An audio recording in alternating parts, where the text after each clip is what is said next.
President Davis, we are live. You may start the meeting. Good evening and welcome to the December 17th regular board meeting of the Capistrano Unified School District. The meeting is now in session. The time is 5 p.m. Mrs. Hayes, can you please call the roll? Trustee Castellanos. Here. Trustee Pritchard. Present.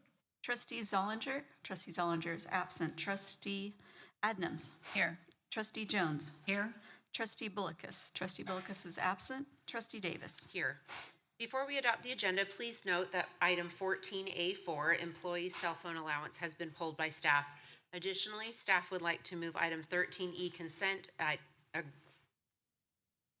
agreement, TB Dana Point LLC, to the first item of discussion action. May I have a motion to adopt the agenda as amended? So moved. Second. Moved by Trustee Adnams, seconded by Trustee Jones. Mrs. Hayes, do we have any speaker cards for the adoption of the agenda? There are none. Trustees, we have 0 speaker cards. All those, and if we could please move to pass agenda. All those in favor, please say aye. Aye. Any opposed? Motion carries 5-0-2 to adopt the agenda. Mrs. Hayes, before the board recesses to closed session, is there anyone who'd like to speak on a closed session agenda item? There are none. Thank you. The board will now recess to closed session to address the following agenda items: student readmission, 1 case; student expulsion, 1 case; conference with legal counsel, anticipated litigation, 2 cases; conference with legal counsel, existing litigation, 1 case; conference with labor negotiators, CUEA, CSEA, Teamsters, CUMA, and unrepresented employees; conference with real property negotiators, South Transportation and Groundskeeping Facility, 26126 Victoria Boulevard, Dana Point; conference with legal counsel, existing litigation, 1 case. The board will now recess for closed session.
Thank you.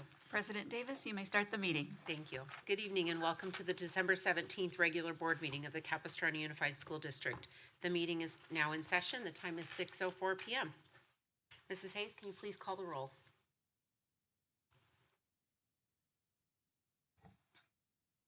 Student Board Member Hanson. Here. Trustee Castellanos. Here. Trustee Pritchard. Present. Trustee Zollinger. Here. Trustee Adnams. Here. Trustee Jones. Here. Trustee Bullicus. Here. Trustee Davis. Here. Thank you. The Pledge of Allegiance will be led by Michael Gomez. Thank you.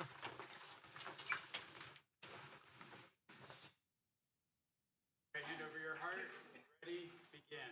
I pledge allegiance to the flag of the United States of America and to the republic for which it stands, one nation, under God, indivisible, with liberty and justice for all. Thank you. Mrs. Hayes, can you please read the report from closed session?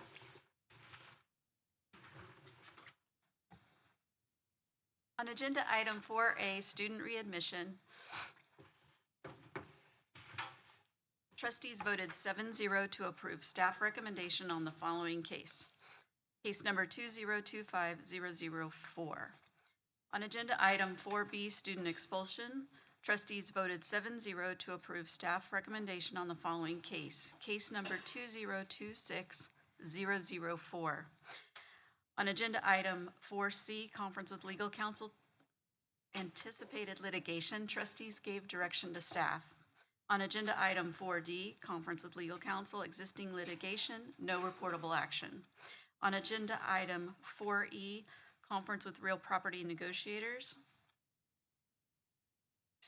conference with labor negotiators, no reportable action. On agenda item 4E, conference with real property negotiators, no reportable action. On agenda item 4G, conference with legal counsel, existing litigation, trustees voted 7-0 to approve staff recommendation on the following OAH case. Please see the case number in the agenda listing. Thank you. That concludes my report. Thank you. Now please turn your attention to the presentation screen. We have a short video to share on the importance of reading by third grade and the ways to read with your children over break.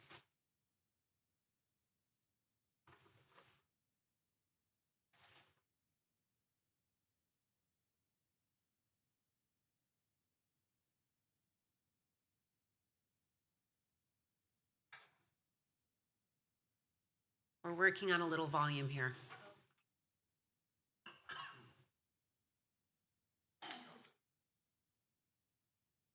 No volume, if you'll just please read the screen as we watch. Thank you.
This is a really great video and really important information that we need to be making sure that we are reading with our children, not only just in third grade, but all the way through. It's great to read stories with your kids when they're older as well. So as we're working on this, just kind of think about that. This boardroom has not ever been so quiet, but the importance of learning to read by third grade is critically important.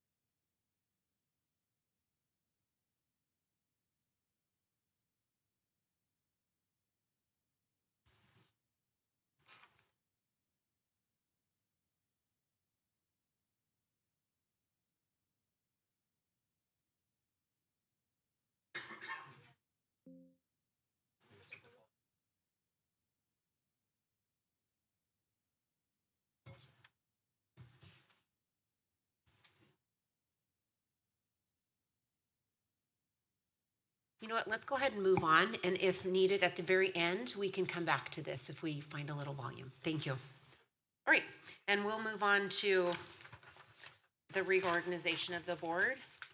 This evening, the board will reorganize and elect a new president, vice president, and clerk.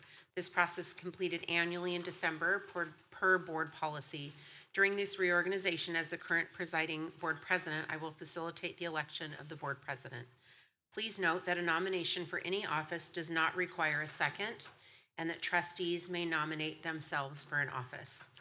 Procedurally, the board will take nominations for the role of board president. Following the nominations, the board will vote to elect a president effective immediately and continue through December 2026. The newly elected president will preside over the remainder of tonight's meeting, including the election for vice president, clerk, and the various committees of the board. Do we have any speaker cards for this item? There are none. Thank you.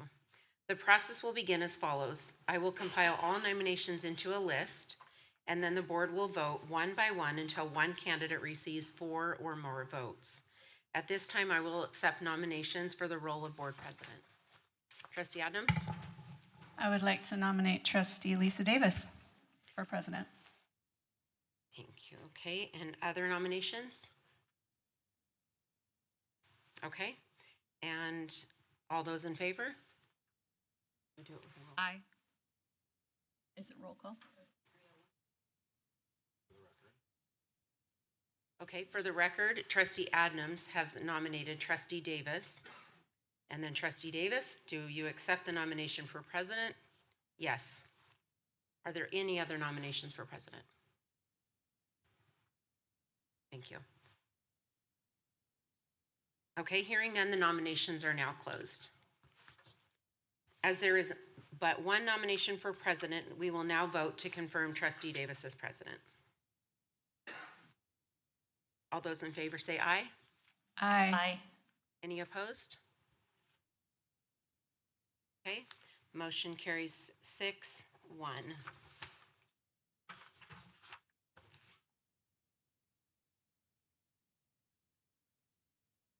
Okay, the motion carries 6-1 by a roll call to elect trustee Davis as board president for the 25-26 with the preferential vote of aye from student board member Hanson.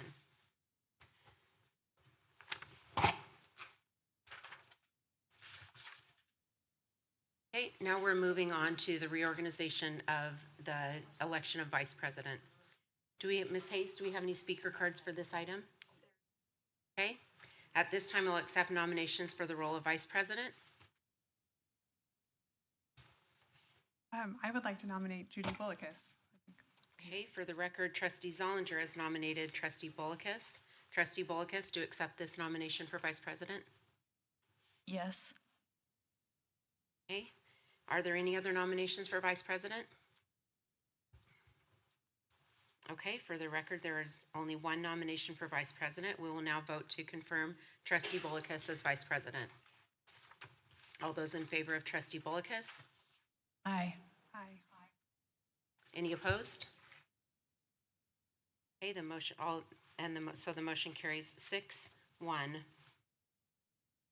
to elect trustee Bullicus as vice president for the 25-26 with a preferential vote of aye from trustee board member Hanson.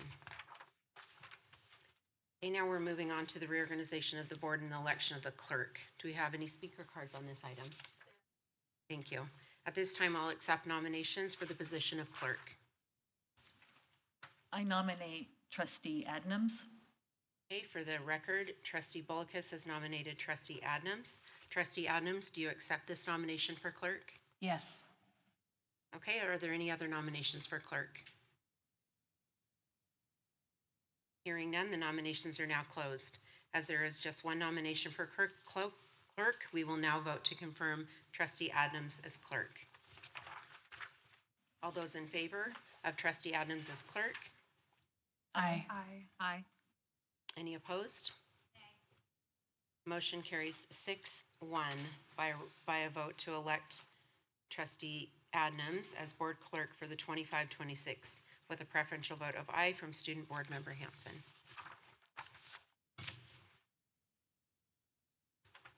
Okay, and now we're moving on to the selection of trustee participation on various committees. Newly elected, do we have any speaker cards on this item, Ms. Hayes? There are none. Okay, each of you has a copy of the worksheet for the various committees. I recommend we reach consensus on each position in order, then vote on the list of appointments as a whole. Are there any objections to this process? Nominating Committee of the Orange County Committee on School District Organization. We need one trustee and one alternate. And you meet annually prior to the OCSBA dinner meeting in May. And this might change now that if there's a vote on different days that we might meet. Okay. Currently we have Trustee Jones. Is there anyone interested in this position? I'm interested in continuing. Okay, great. And right now we currently have Trustee Bulkus as the alternate. I would just add that we are not changing our meeting night to Thursday until July. That's true, so it doesn't affect us this year. Until 2027. That's true. Would anyone like to be the alternate? You want to stay as alternate?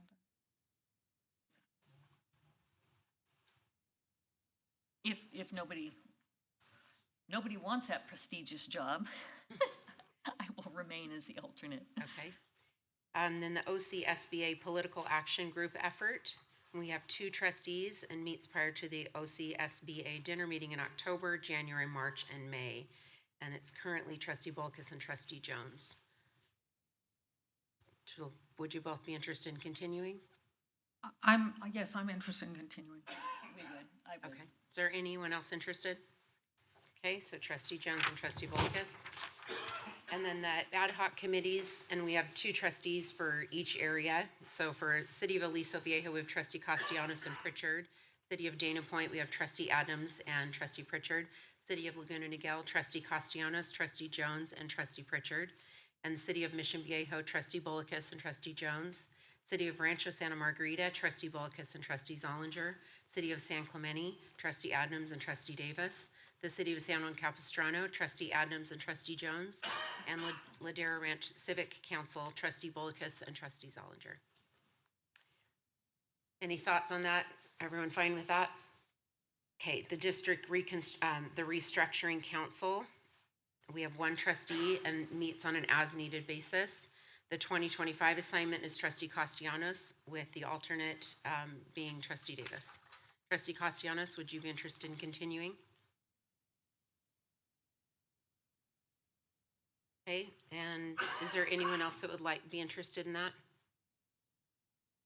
Okay, I can continue as alternate. College and Career Advantage, 3 trustees. We have Trustee Adams, Trustee Davis, and Trustee Zollinger. I would love to stay on that. Okay, As would I. okay, and as would I. Is there anyone else interested in that? Okay, and then the California School Board Association, we have 2 delegates for this, meets biannually in May and November or December. The 2025 assignment is Trustee Bulkus, which is a 2-year term ending March of 2027, and Trustee Jones, 2-year term ends March of 2026. So, Trustee Bulkus, would you be interested in continuing? Yes, I would, and can I ask a question? Of course. Trustee Jones and I have teamed up well in working with the superintendent, meeting with legislators. Since Trustee Jones, if she, and I believe she would, like to stay on, ends March can we at this time extend that if we want to, or would we have to do it March at the meeting? No, that's what the purpose of it, putting it here, even though it's a March term, so any decisions you guys make tonight would be re-extended. So whether it's to continue with Trustee Jones and then she'd get another 2-year term, or to select someone else. Okay, thank you. Comments on that? I'm in favor of that. Anyone else? Comments on that? Is there anyone else interested in this position? Okay.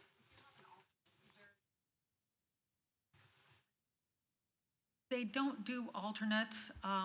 There is the option of attending the annual education conference, which Trustee Bulkus and I just attended a few weeks ago, which is not quite the same, but there's some similarities to it. So, and anyone can go to that. Any board member can go.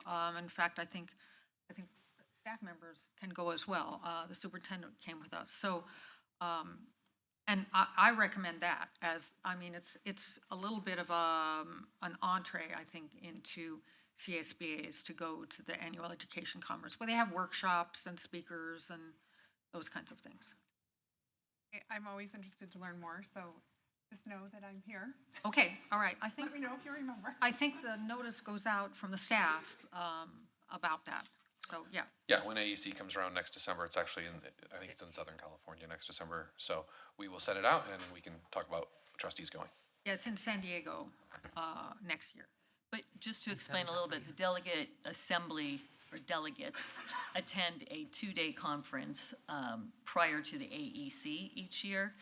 And because our school district is so large, we automatically get 2 members, where there's a lot of smaller districts that they will put a trustee can put their name in, and then the delegate assembly votes on who, because there's Our board votes on Oh. a slate of candidates that are people who are running. A lot of the medium-sized districts like Irvine and Saddleback get 1 representative, but then they sometimes get 2 because one of their members will also run. And then there's other smaller district like, I don't know, like maybe Anaheim Elementary District isn't large enough that they get their own person to elect from their board, but a member can run. And then, let's see, I don't remember when we had the election for this last time, but generally the people who are on CSBA make a recommendation to the rest of the board as to who should we vote for, because usually it's competitive. There's like 7 people running for 5 seats or something.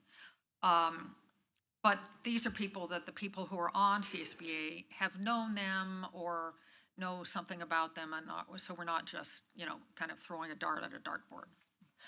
So as Trustee Davis was saying, being current delegates, the next time there is a vote up where there's open positions, because it's on a rolling election, we will bring forward and we will make a recommendation. Our board votes then, and then each board does the same, and then the tally of votes for that. When we're at delegate assembly, we are there to vote for the president-elect and the vice president-elect for the next year.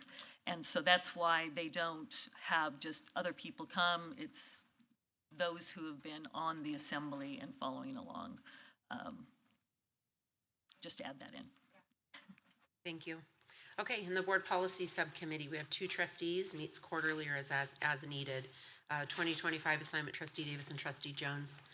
Is there anyone else that'd be interested in that? I'm certainly happy to have someone else take my spot.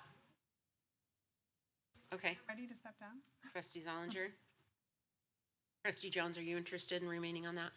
I am. I feel like I see a lot of things that sort of maybe doesn't seem fully logical to me, and so I can sometimes get that to the staff, and the staff reviews it and says, yeah, you're right, doesn't exactly hang together. And I agree. That saves us some time on the dais. I agree, and I appreciate that. Okay, so Trustee Jones and Trustee Zollinger, anyone else interested in that? Okay, and then the Songs Committee Engagement Panel, there's 1 trustee, I'm currently on that, I'm down the road from it, kind of makes sense. Is there anyone else interested in that? Okay, may I have a motion to approve the trustees' participation in various committees? So moved. Moved by Second. Trustee Adnam, second by Trustee Bullicus. All those in favor say aye. Aye. Any opposed?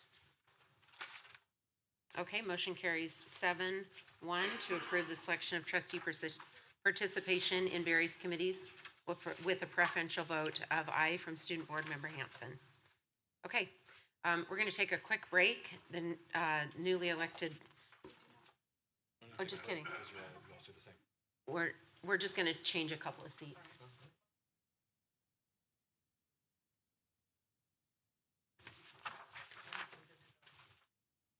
Ladies, would you like to change positions? Okay, that'd be great. Thank you. Okay,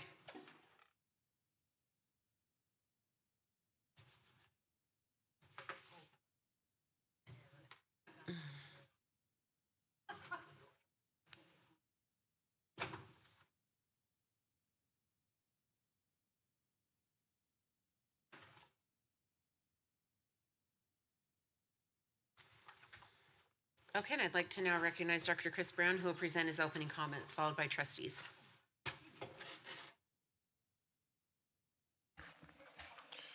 Good evening, everyone. Welcome to the final Board of Trustees meeting for 2025. It's not the end of the school year, but it is the end of the calendar year, so lots of celebrations. I know our students are counting down, at this point, minutes. They were down to wake-ups, right? How many times they had to wake up, because tomorrow is their last day before winter break. They do not have to come on Friday. So for those watching who didn't know that, your kid will be home with you on Friday. Do with them as you will. I just want to wish everybody, COSD students, families, and staff, a happy holiday season and really a wonderful winter break. No matter what your plans are, I hope you get to spend time with family, with friends, doing some things that you love, getting a little bit of rest. We're a busy place, so the more you can recharge, especially to our students, especially our students who do lots of things like sit on boards, the more you can rest, the better off you're going to be. And we'll be back January 5th, and 2026 will get started really quick, so it'll be right around the corner. And so, like always, I want to invite people out to a few opportunities that'll start to kick off our community engagement for 2026. So January 9th, we will have our first 2026 Coffee with Chris. It'll be at Viejo Elementary School at 8:15 a.m. And then January 15th, in this very room, we will have a parent workshop and really specifically focused on students as they progress from elementary to middle school or middle to high school or high school to graduation and college. So information from parents on how to help your students as you progress across those grade span gaps, which can be challenging sometimes. And we look forward to seeing you. And with that, I'll keep my comments short. Have a wonderful winter break. Thank you. Trustees? Trustees Ollinger? Yeah, I'll jump in. I don't want to say a lot. I just want to say that last week I was able to go to the choir concert at San Juan Hills. Every time I'm there, I'm blown away. So I just want to remind everyone that we have incredible events at our schools, and the amount of talent is unbelievable. And I just think Mr. Shino at San Juan Hills does a phenomenal job with those kids. Every year, I may have said this from the dais before, I don't know, but every concert he has a men's choir, and he'll have them perform a beautiful song, and then he'll have those who have never been in choir before raise their hands. And I would say like 3/4 of the kids raise their hands. And it's remarkable what he can do with these boys, with these men, these young men. And with all of the choirs he has. But that always astounds me, because I understand I have some of my own kids are forever choir kids, but to have some of these young men they just need an art credit and they end up loving it. I know that happened with my son as a freshman at San Juan Hills. It's just, I'm blown away by our staff in general, and just what they can do with these kids and motivate them and get them excited about something new. So I just wanted to comment on that. It was such a great event. Thank you. Trustee Bullicus? Well, I just love this season. It's so joyous, and I spent every night last week at a performance at Las Flores Middle School, both orchestra and band. I spent many nights at Tesoro because they had orchestra one night, band the next night, vocal the next night, and then Friday night hit the San Juan Hills High School performance. Just wonderful. And at New Hart Middle School, I am so thrilled. That room was packed. It was a long line. I didn't think we had enough chairs in the MPR for them. Their orchestra has grown to such an extent, it was standing room only. And the principal was there, and I said, we need to buy more chairs. So it was just really great. So if you missed getting to the holiday season performances, we'll remind you again come spring with the plays and the performances and the sporting events that'll take place. And we encourage you to go and see. And on a different note, President Davis, on behalf of our school board, I would like to present you with a remembrance gavel and plaque to thank you for your dedicated service to our students, schools, teachers, to our staff, to our administrators, along with families and the community at large. Our board has accomplished much working with our superintendent and staff this year, and we thank you for your leadership in that work. I know you to lead with passion for student learning and compassion for their well-being. And your devotion is beyond the San Clemente area. You are out there visiting schools and celebrating students all over the district. And we appreciate the fact that you encourage parents to volunteer in the classrooms. And so for your hard work and commitment to CUSD, not to mention a lot of extra hours and meetings, please accept this plaque that I have for you.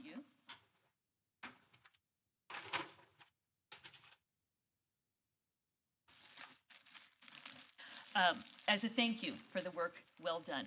Thank you. Thank you very much. I appreciate that. I'm actually very honored to serve our communities in CUSD and value education and know that it is it cements it all. Cements it all. And back to that, reading by third grade. Please read with your kids. It's so important. So important. And spend time with your families. Enjoy this holiday season. Thank you. I appreciate that.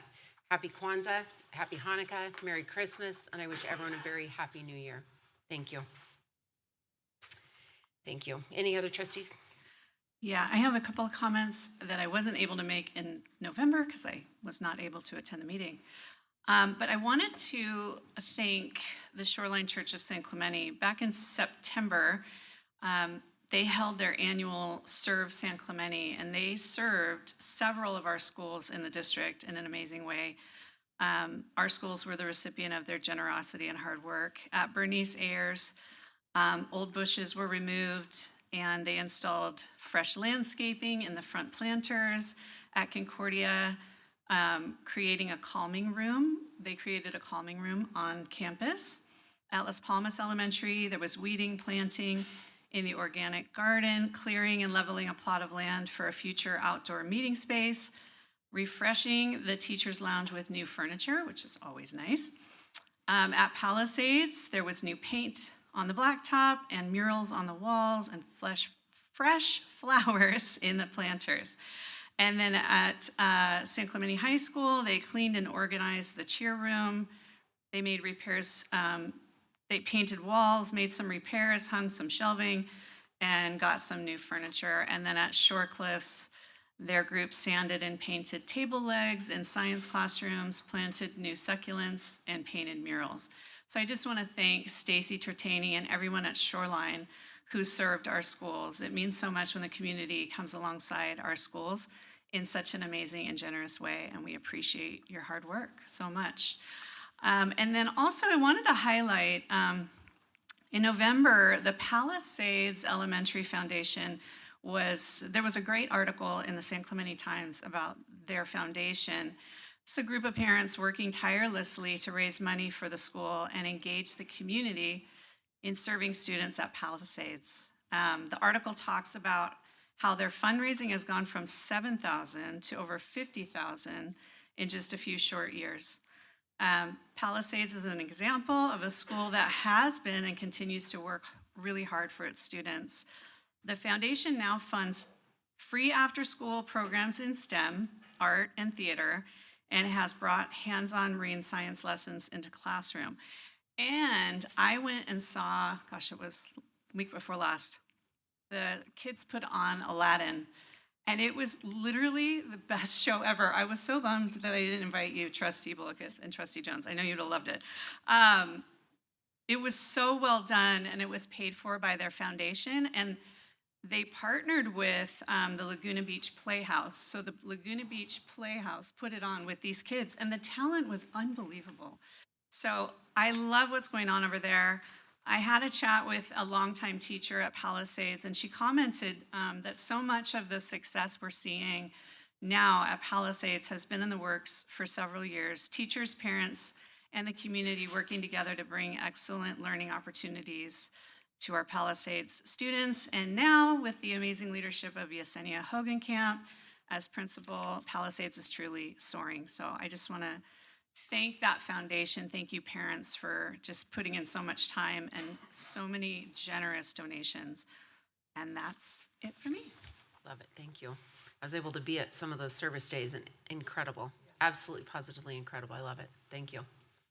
Trustee Jones? So I won't go into CSBA because that's already been mentioned, but I was there with Trustee Bullicus and Superintendent Brown. I also attended the San Clemente CIF football championship final.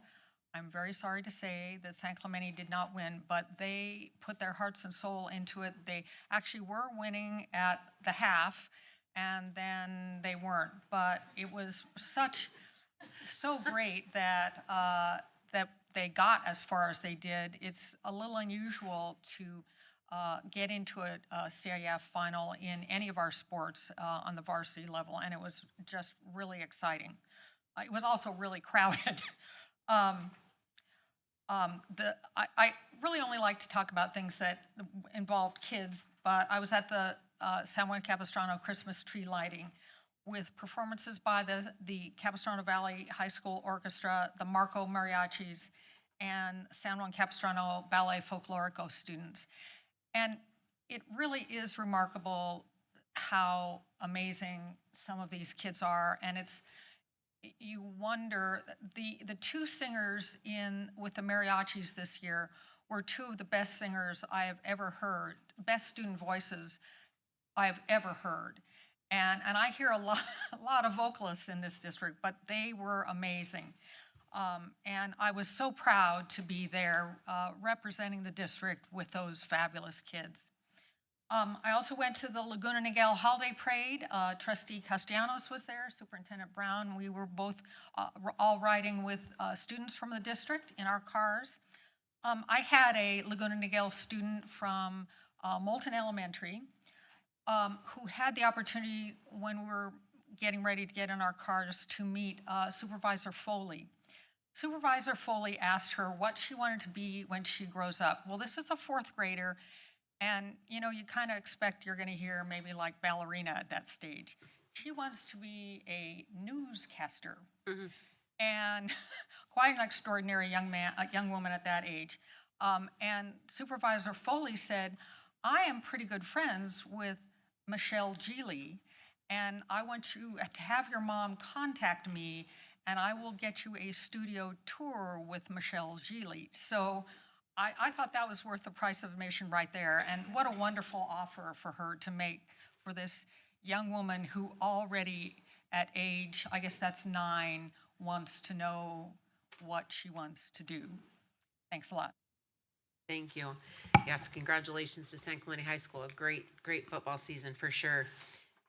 Last night I was at Vista Del Mar's holiday concert, and the 6th graders were fantastic. But by the time they get to 8th grade, they were just outstanding. So it's just incredible what the talent that's in our district, and just a huge shout out to all of our teachers that are working hard every day in every way. So thank you. Okay. And I'd like to acknowledge the retirees listed, just some of the highlights. Aruna Atali, the teacher, high school teacher for 23 years. Louise Mall was a school bus driver for 36 years. Rajal Gayland was a custodian for 32 years. Katie Sowers is a paraeducator, 26 years. Deborah Schooler, 25 years, paraeducator. And Rogoberto Umano Choto, Cisco's custodian for 24 years. So thank you to everyone that's been, and just a little highlight on those that were with us just a little extra longer. All right, and we'll move on to oral communications. Can I say comments really fast? Please. One moment, please. Okay. We're going to actually recognize Student Board Member Hanson to present her comments. Thank you. I'll be really fast. I just had a couple thoughts. So I recently got to go to the San Juan Hills Winter Dance Fusion Show, I think is what it was called, and it was really cool to see all the different types of dance. I'm not really a dancer, so I was trying to figure it out as I go. I had a friend with me kind of explaining me some of the stuff, but it was really cool to see different classmates I know do something they love and be so good at it, and it was so cool to see how our dance instructors bringing different like dancers from the community of all ages, bringing that community involvement. I thought that was really great. I want to thank all of our staff at this time who are helping our students at this finals time and wrapping everything up. It's busy and stressful, but we appreciate all the help and support. And then I wanted to highlight this CCA, because I think we try to talk about it as much as we can, but we can never seem to talk about it enough. So I'm in one of our CCA courses right now, and I just want to use it as an example of all the other ones. And as we've gotten further into the semester, we've been really learning all those different technical skills. I'm in medical assisting, and when it was advertised, it was like, okay, maybe we'll learn some of that, maybe we won't. I've really learned to do all of the things advertised, and I'm interested in going into healthcare and medicine, but I had this pretty significant fear of needles and blood and all this stuff, so I didn't really know how I was gonna overcome that to get there. And I would pass out at like the sight of like needles and everything. I hated shots, I hated getting my blood drawn. But in this class, I've been forced to give shots, get shots, do blood draws, and all the different things. And I've totally conquered this fear. Like, actually, our teacher has been so helpful to get us to learn, and she always encouraged us, even if she said the most nervous kids normally are the best at it, so I was, like, hanging on to that. And we're actually getting so much practice in, and just, like, a lot of the other courses are starting to get internships to kind of go out and practice what we've learned so far, and we're going to continue to go to class and continue to learn. And I just thought it was a great example I wanted to share with the community. Reminder to next year, if you can, look at our CCA list of classes. There's so many good options, and there's definitely, I want to say definitely, there's something that you could look into that your student might be interested in, and I would take it. It's been such a good experience so far, and I'm excited to keep learning more. And yeah, that's Merry Christmas and Happy Holidays to everyone. Thank you so much. Thank you. Thank you, Trustee Hansen. We are now moving on to oral communications. The total time for oral communication is 20 minutes. Mrs. Hayes, do we have any speaker cards for oral communications? We have 8 speaker cards, so we'll be setting the timer for 2 minutes each, and I will be calling the entire 8 people to line up by the far exit door by Darren Gendra. And here is the list. Virginia Vargas, the first speaker. Lisa Myers, Amber, Pam, Victor, Tammy T, Linda Haddock, and Sarah Phillips. So Virginia Vargas, please come to the podium, and please go ahead. Okay, good evening, Superintendent Brown, President Davis, and esteemed board members. I'm here to discuss a concern I have regarding a book that is required reading at San Clemente High School. The book is called Poet-X. The way that I came to find out about this book was when a mom had reached out and let me know that their freshman student came home upset about a book that him and his classmates are being required to read. Of course, this piques my curiosity due to the fact that I also have a freshman at San Clemente High School. I did my due diligence and read through my son's copy, and to say the least, I was shocked and disappointed. I am here not just for my kids, but I am here because there are hundreds of students that do not have a voice that are being required to read something that is making them feel things that are not appropriate in an English class setting. I have handed each of you a copy of the excerpts that are up in front of you called Poet-X. If you don't mind, go ahead and pull that out in front of you. Do I have permission to read a couple of the excerpts? Okay. And I apologize for what it says, but it says, in Amon's arms, my hand touches skin. In Amon's arms, my shirt comes off. In Amon's arms, my jeans unsnap. In Amon's arms, I show myself. In his arms, the naked skin rubs against mine. In Amon's arms, kisses and kisses. In Amon's arms, fingers touch my breasts. Here's another one. So I press my lips to his mouth is soft against mine. Gently, he bites my bottom lip, and then his tongue slides in my mouth. It's messier than I thought it'd be. He must notice because his tongue slows down. And to even go further, and again, I apologize with this information, but it is a scene about masturbation. In bed at night, my fingers search a heat I have no name for, sliding into a center, finding a hidden core or stem or maybe the root. I'm learning how to caress and breathe at the same time, how to be silent and feel something grow inside me, and when it all builds up, I sink into my mattress. I feel such a relief. The book Poet-X obviously has a bunch of physical, sexual contact, which is written in the first person dialogue. They're not Our next speaker is Lisa Meyer. As we all know, all parents can take their child out of any book they don't want to read. I'll just remind you of that. So I'm here speaking tonight about ethics. That is what I want to talk about, just simple, straight up ethics. Following the rules like all teachers here in our district try to instill into their students. Unfortunately for this school board, our new president and our vice president, they don't think that the rules apply to them. I'm speaking, of course, about the IMRC committee, where Judy appointed someone who lives in the state of Texas to represent her Mission Viejo community. In her trustees area that covers 8 schools, not one community member was apparently able to do the job on the IMRC, so Judy had to reach out to someone who lives in Texas. Why? Why? Because Amber Smith has been on a mission to censor books in CUSD. She previously did live in San Clemente, which leads me to question how or why Judy would appoint her as a representative for Mission Viejo. But that leads me to think that there's a connection between Lisa Davis and Judy, some behind-the-scenes scheming. And that appalls me. CUSD has a process in place, a transparent process, one would hope, where 15 members on an IMRC committee who represent the district and our community make decisions about curriculum materials and their appropriateness.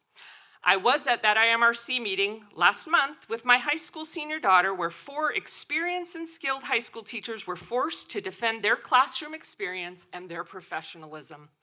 Not one of the 15 IMRC members made a motion to remove the books in question from the CUSD leading list. Amber Smith might have if she was there, but she wasn't because she lives in Texas. A quote from the CUSD board bylaws says the board member should not subordinate the education of children and youth to any partisan principle, group interest, or member's own personal interest. Judy's actions clearly violated that principle. The majority of you supposedly care about parental rights. What about Speaker, the your parent? time is up. We'll move on to our next speaker. Amber, please come forward. Yeah, that's me she's talking about. Okay, so I am here tonight to put all these stupid rumors to rest and the false posts going on about myself and the IRMC committee. I have homes in both California and Texas. I have businesses in both states as well. I pay taxes in both states. That means I contribute financially to this district, and I have every right to speak on what happens within our public schools. Trying to silence or discredit me because I don't fit someone's narrow definition of who is allowed to have an opinion is dishonest and intentional. It's just a distraction. The real issue isn't where I spend my time. The real issue is that sexually explicit material has made its way into our schools, and parents and taxpayers are right to demand accountability, which we've seen from another parent tonight. I will not apologize for standing up for children. And before anybody spreads any more false information or insinuations, I suggest they do a little more research than repeating claims from some so-called wannabe journalist who appears more obsessed with me personally than reporting actual facts. The district deserves truth, transparency, and leadership, not smear campaigns against, yes, a community member like myself in this district. And I am here now, and I'll be here next month, and I'll be here the following month, and I'll be at every IRMC meeting from here on out. I did have to work that day. Sorry, some people do. Our next speaker is Pam. Pam, please come forward.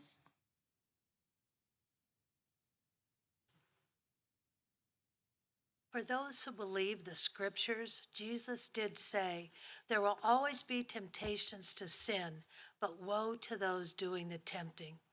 I believe in this case the English teachers, the curriculum committee members, principals, superintendent, trustees who approve of these pornographic, vile language, and anti-family value books as assigned reading with oral classroom discussions are the tempters if they agree to those books.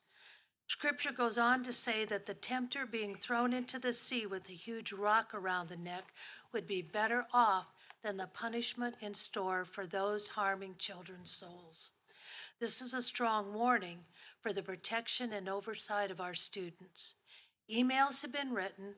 Parents are here tonight to object. An antonym for temptation is prevention. Prevent these books from the classrooms. Thank you. Our next speaker is Victor. Victor, please come forward.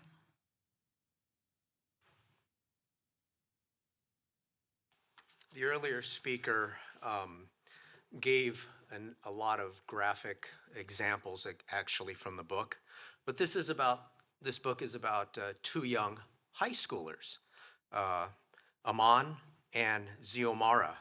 And I'm not going to read what she already read, but I'm going to read some more from the book. And I also know we have to stop because we're now lying on the couch and he's on top of me. And his kisses feel so good. Everything feels so good. But I also feel him pressed against me. That part of him that is hard. That's still an unanswered question I don't have a response for. And when his hand brushes my thigh and then moves up, I stop his hand. I pull his face from my kiss. He's breathing hard. He's still kissing me hard. He's still bumping up against me hard. We have to stop. Like a big tangle, I feel guilty because he looks so frustrated. I feel hot and wanting. I feel like crying because everything is so mixed up, and I feel the panic slowly die because I can think, I just need a moment. Things need to slow down. So can I undo the knots inside of me? There are words that need to be said, but we don't say any of them. I sip a Malta. Aman drinks a bottle of his father's Carib beer. Remember, they're high schoolers. Somewhere in New York City, it's late, but Aman's living room time has stopped. I'm dozing off with the lights dark and the buzz of the computer, with Aman's soft breathing in my ear. Ziomara made a good choice to not move and continue, although she slept at a boy's house alone with him.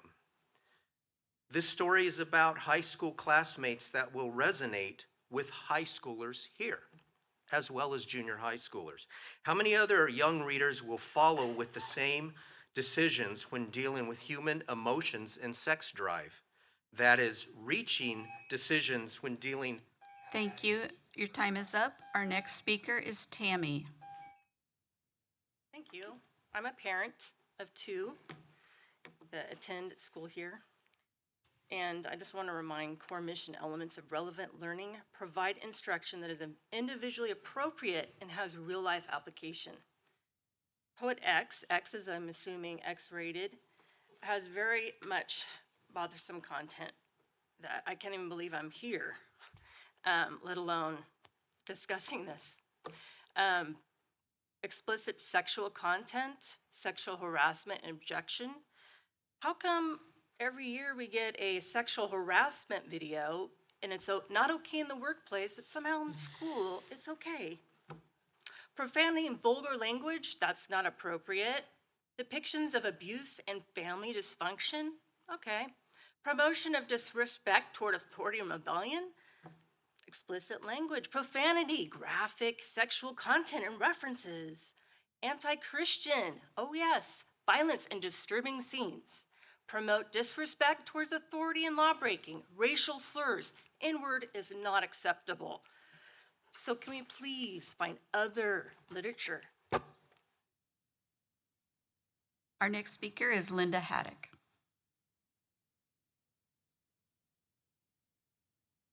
I'm here to talk about CSAP, which as an employee I'm interested in. It's the Classified School Employee Summer Assistance Program. I would like you to consider including CAPO in this program. HR wants to negotiate inclusion of it by decreasing our raises. Since we're one of the lowest paid schools in the district in the area, it's not acceptable. My understanding is that CSAP is not a negotiation item and can be approved without having to negotiate. Please help classified employees survive the summer months without having to go to food banks. It may help filling the over 90 open classified positions. And I got a little time, and I haven't read those books, so I really can't say on the content. The one thing I do want to say is it's a public school. Quoting scripture as your reasoning for making these remarks is not appropriate in a public school. Our next speaker is Sarah Phillips. Good evening, everyone. I'm a high school librarian. Reading is an important practice professionally and in my family. The slideshow had some great information on reading, and I hope you get it working later on. Reading is important at all ages. I do hope that adults in the room and online watching are also reading for their own pleasure and knowledge expansion. I've been reading the great books my 10th grader has been assigned this year at San Clemente High School. I read Bless Me Ultima for the first time, which great book, along with my regular reading, and I'm working on building my 3rd grader as a reader. She's fighting it, but we're working on it. Once the magic of reading is discovered, it lasts a lifetime, if you make time for it. I wasn't going to talk about Poet X, but I've read that book a couple times. It's a really engaging coming-of-age story, and I'm glad that it's an adopted text. Xiomara makes great decisions ultimately. She struggles, but she makes great decisions ultimately, and I think that's a great lesson to grab from that book. Parents can always opt out of any book. Feel free to exercise your right with your children, but you don't get to push your views on other parents. So it's in there. They cannot do it. Thank you. We are now jumping to item 13E for the adoption of the agenda. We have a motion to approve consent agreement TB Dana Point LLC. Moved by trustee Zollinger, Second. seconded by trustee Bolkus. And I'd like to recognize Clark Hampton, Deputy Superintendent, to introduce the item. Thank you, President Davis, trustees. So as the board knows, in August, the school district entered into a 99-year lease with Toll Brothers for the South Bus Yard. And in their lease agreement, they have the option to transfer the lease to another entity. And they've decided to exercise that option and transfer the lease to an organization called Kennedy Wilson. Toll Brothers has sold their entire apartment living division to Kennedy Wilson. So staff believes that this would be advantageous to the lease option, or the lease we have currently with Toll being transferred to Kennedy Wilson. And staff recommends approval of the consent. And District Legal Counsel is here to answer any of your questions you have. Thank you. Mrs. Hayes, do we have any speaker cards for this item? There are none. Okay, thank you. Okay, comments? Trustees, discussion? I'd just like to confirm with Mr. Hampton, it's the district's understanding that the city of Dana Point, which is our partner in this, has been fine with the change to, what is it, Kennedy Wilson? Is that correct? And they've not expressed any Okay, thank you. objection to it. And I think it's important to note that Kennedy Wilson is a very well-established company. We were able to discuss this earlier, but to make that clear, that was my concern, is what is this company and will they be able to follow through with this commitment and on the level that Toll Brothers could, which is a company I think we're all familiar with because Toll Brothers is here in Southern California as well. It's a new name for me, Kennedy Wilson, but it sounds like they're a pretty well-connected company with billions of dollars of properties throughout the world. So, but I'm sure the attorney will. No. Any other comments, questions? Okay, all those in favor say aye. Aye. Any opposed? Okay, motion carries 7-0 with a preferential vote of aye by Student Board Member Hanson. Thank you. Thank you. All right, moving back to 13A, 2025 California School Dashboard. This is an information item only and no board action is necessary. I'd like to recognize Greg Merwin, Associate Superintendent, to introduce the item.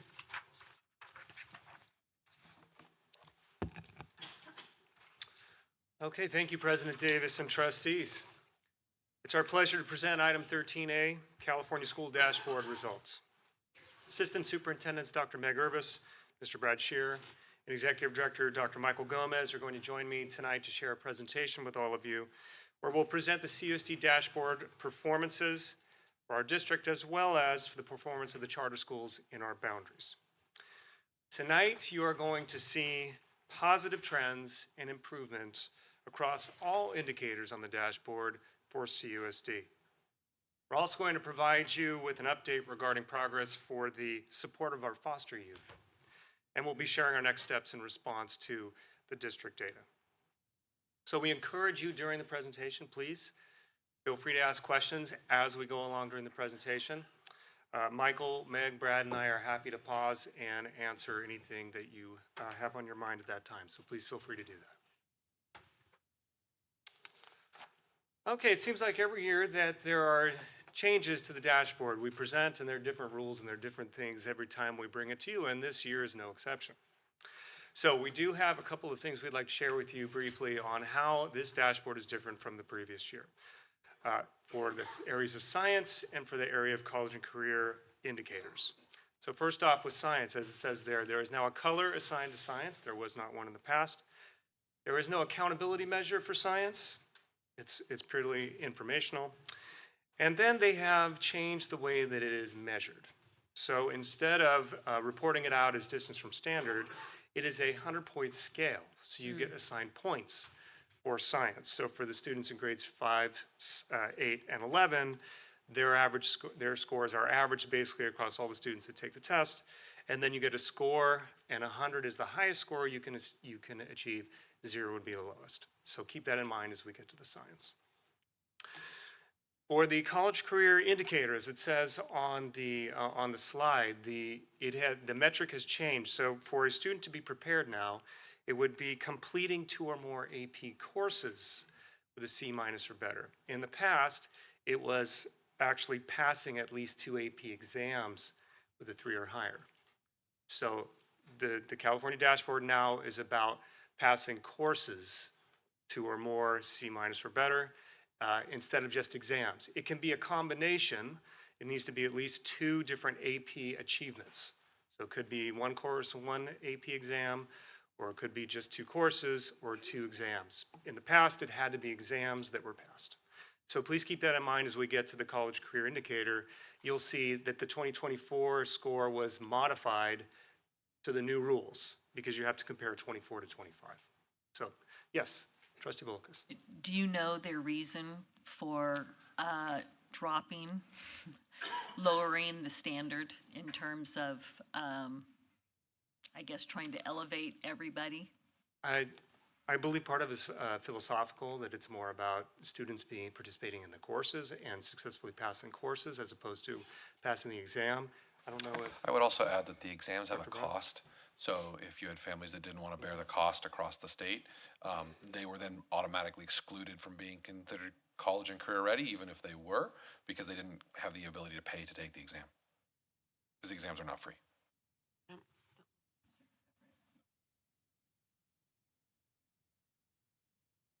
Is it just in the past, the SAT and the ACT, is it ACT?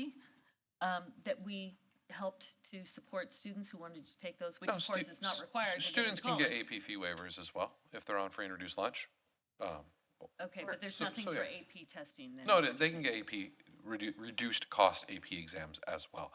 Doesn't mean they all do. Doesn't mean they all do the paperwork. I mean, and this is a state change, not a local district change, right? So, yeah, they have, depending on how people are choosing to pursue and indicate for themselves and apply for fee waivers or not apply for fee waivers. I think the state just wanted to take that out of part of that out of play.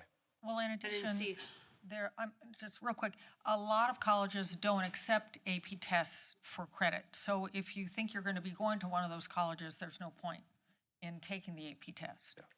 But to be clear, students in need do get SAT fee waivers, ACT fee waivers, and AP fee waivers here in Capo.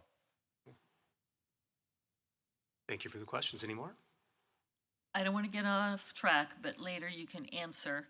As we look at the grading scale that we evidence-based, I know my children had experience in high school that their AP exam score seemed to be the same score that they received in the class that year. So I just wonder what kind of impact we may have. Yeah, and that is absolutely a discussion that I know that we are actively having. Those should be commiserate. Okay, yes. So my question is for the college and career indicator, the 2 AP course, passing the 2 AP courses, that's the only metric for that part of the A dashboard? minimum of passing 2 courses with a C- or higher. So there's no other It could be a metric. combination of an exam, so you could do either So it's exams about the or AP class, courses, though. but courses could count, at least 2, and then you're considered prepared, and then you count as progress on the dashboard. Okay. Is there anything else you want to share? Meg looks like she has something to say. So the College and Career Indicator actually has several components in addition to AP. It's ELA performance, math performance, whether they've taken a class at a college, dual enrollment. There's a variety of indicators that go into that composite for College and Career Indicator, and AP is one. Got it. That's good to know. Thank you. All right, excellent. Thank you for, please keep bringing the questions as we go. This is good. So we'll continue to make sure that we're clear on each slide. Okay, and then we start with an overview of all of the dials for the dashboard for CUSD. And before we dig in and give you more detail regarding the progress in these areas, I do want to take this opportunity to thank our teachers, our classified staff, our site administrators.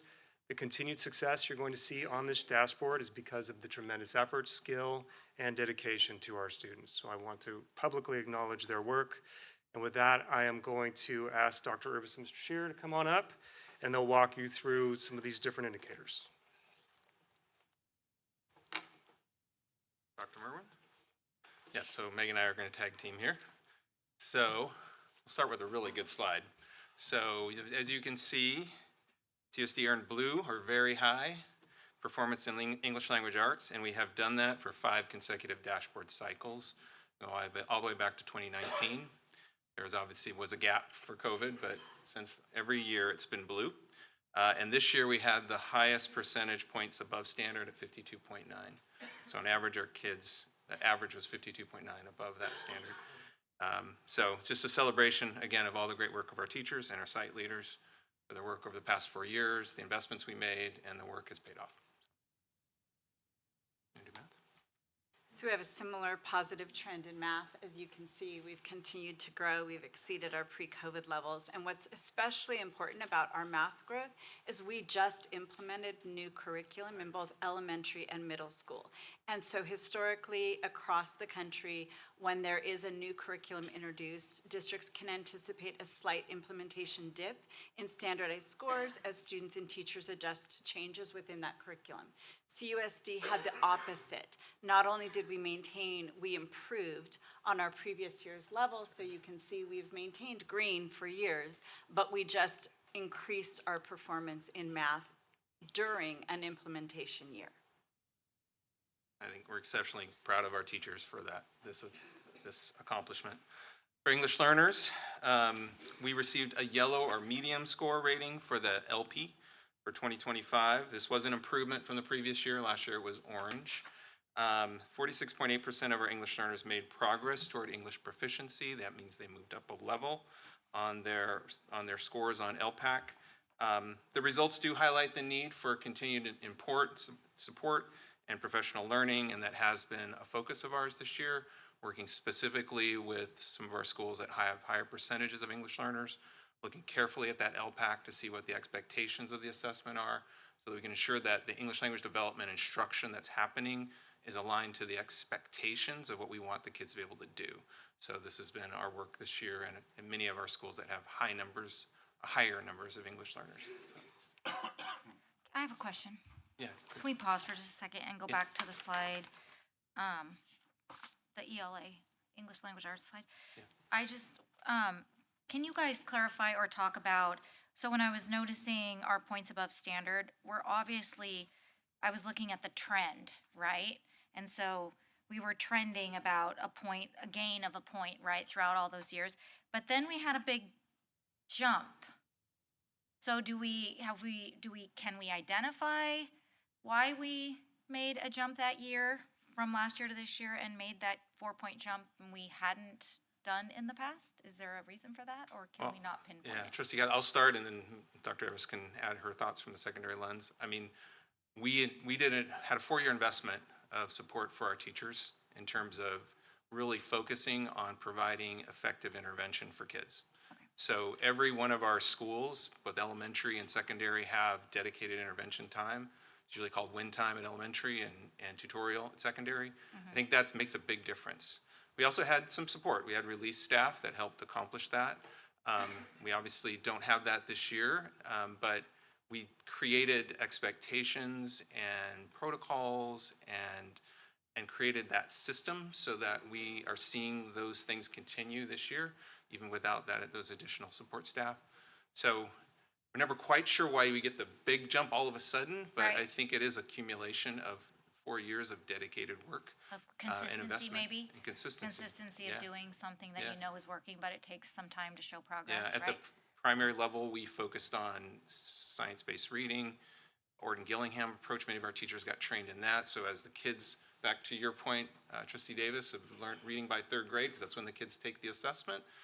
If we build up those skills for the students in those primary grades, and then they enter 3rd grade, they have much greater access to be able to comprehend the text as they're reading it for that assessment and being successful, actually comprehending on this assessment and being successful. So it's very important, and we've been investing in doing that work. So kudos again to our teachers. When you look at the data for ELA though, do we have the ability, and this might be at the district level, to take apart the writing portion of that test? Because I know in another district I work in, we take out that information, and that's where we see the struggle, right? In the ELA exam is that writing piece. We don't identify it because it's not on the dashboard, right? It's not individually assessed, correct? Writing as its entirety. It's embedded in this. It's embedded in ELA. Correct, yeah. But you can take out that data and look at it specifically on how kids are doing within the district with their writing. Yeah, and I would actually say that's probably another change that we've made over the past few years is getting very, very intentional with our use of data with our teachers and with our principals, and so that they are at their level looking through and actually identifying which skills kids need. And so when Dr. Shearer talked about the win time and the tutorial time, it's not randomly assigned, right? We look at how kids are doing. So kids who need more intervention in writing would go to specific writing support, or a teacher who's working on a specific writing, or versus a kid who might need more fluency work, right? So that's where that intervention time comes in. It's not just you're a little behind, you get intervention. It's very targeted to, is it a writing, is it reading, is it math, is it a specific point of fluency reading, is it phonics, those types of things. And so I think that's another reason we're starting to see some of these bigger gains, is that we're focused. But yes, our principals absolutely do break that out and know their writing scores, and you're starting to see a lot of writing across the curriculum and support from other teachers. And then we spend time in those meetings also looking at individual classroom success and finding out what that teacher might be doing. We've had them present to other groups of educators and students. In addition, at the secondary level, probably at the elementary as well, we've increased our use of interim assessments. As you know, the SBAC is a very complex way for students to demonstrate their understanding of content. And so part of their journey is to learn how to be effective in taking those styles of test questions and performance assessments. And so by using samples that the state provides us, students are preparing for how they can show their understanding in the way that the state is going to ask. In math, is it because of the writing piece though, that explanation of how they solved a problem? Is that why you see lower scores? Not that the scores are not great, but they are lower than ELA. And is it because of the writing piece? Or is it just because math is more difficult and it's assessed differently than? I mean, I would say that historically, irrespective of the style of assessment, math has always been lower, even when it wasn't a writing and reading-based assessment. Okay. We do know that one of the things that's changed over time as the test has become more reading-based for the math is that historically, back in the early 2000s, English learners actually usually outscored on math compared to ELA. But now that their ELA is required to be able to access the math questions, that has since fallen statewide. Okay, right? that makes sense. But there's a lot of unpacking to do into why math is different nationwide and has been for a long time. If I could just add to Superintendent Brown's comments, that the math, the questions they get on the math assessment are problem-based. So they're real problems they're trying to solve, which means they have to kind of read and unpack those problems. So yeah, if you're struggling with the literacy, it may not be so much a writing, or you might have to justify it, there's some writing, but it's really Reading understand. comprehension, I'm sure plays a huge part So- of that too, yeah. And so as we talk about the math, one of our new adoption is very problem-based, which is helpful. And I think that's also speaking to why we saw better results, because we're actually asking kids to do in class daily what that assessment is requiring them to do at the end of the year, which is helpful, obviously, very helpful.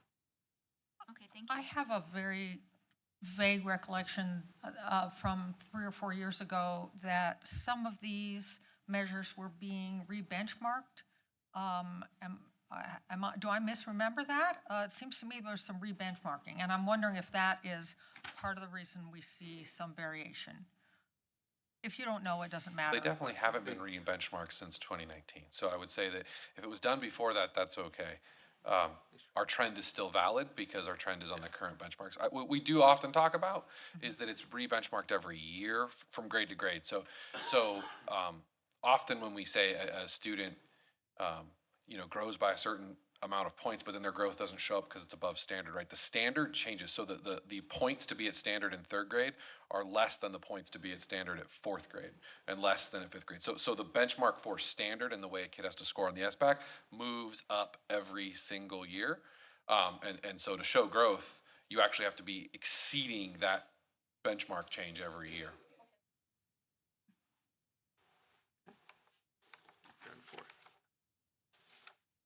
College career, yeah. Okay, so in our college and career indicators, so to clarify the types of measures that are included in the state, and this is probably one of the indicators that has been most dynamic. It has changed several times over the past 7 years when the first idea of college and career indicator came on.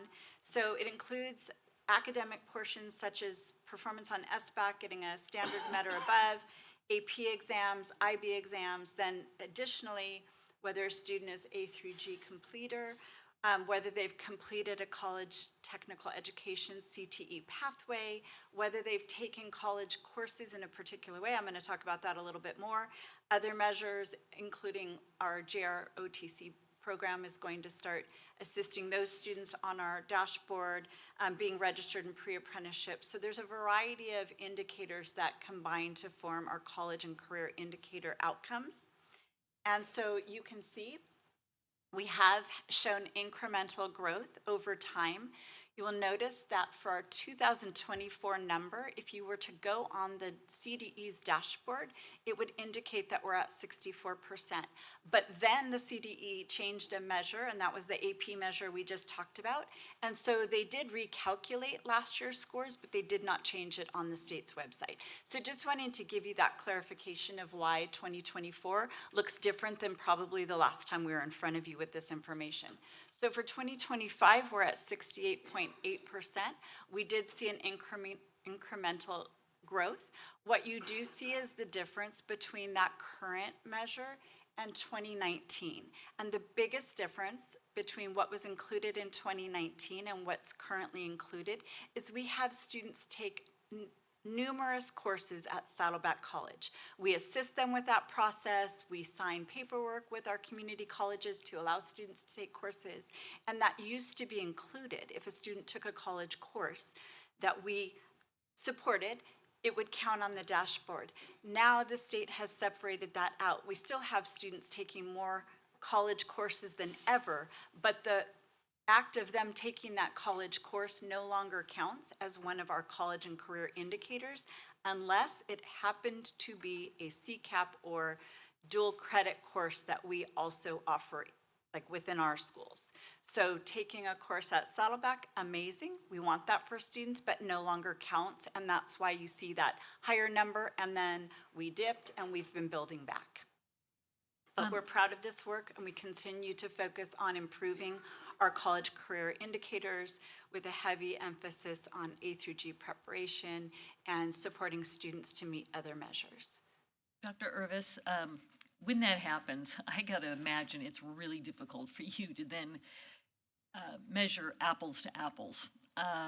So because there's different reporting systems, is there a way to go back and look, is there another report so that you kind of know, then looking at the 81.9 versus their 68.8 really how much growth we did have? So we do maintain our own separate data sets. So we're able to look and aggregate the data differently. So yes, we have seen continued growth.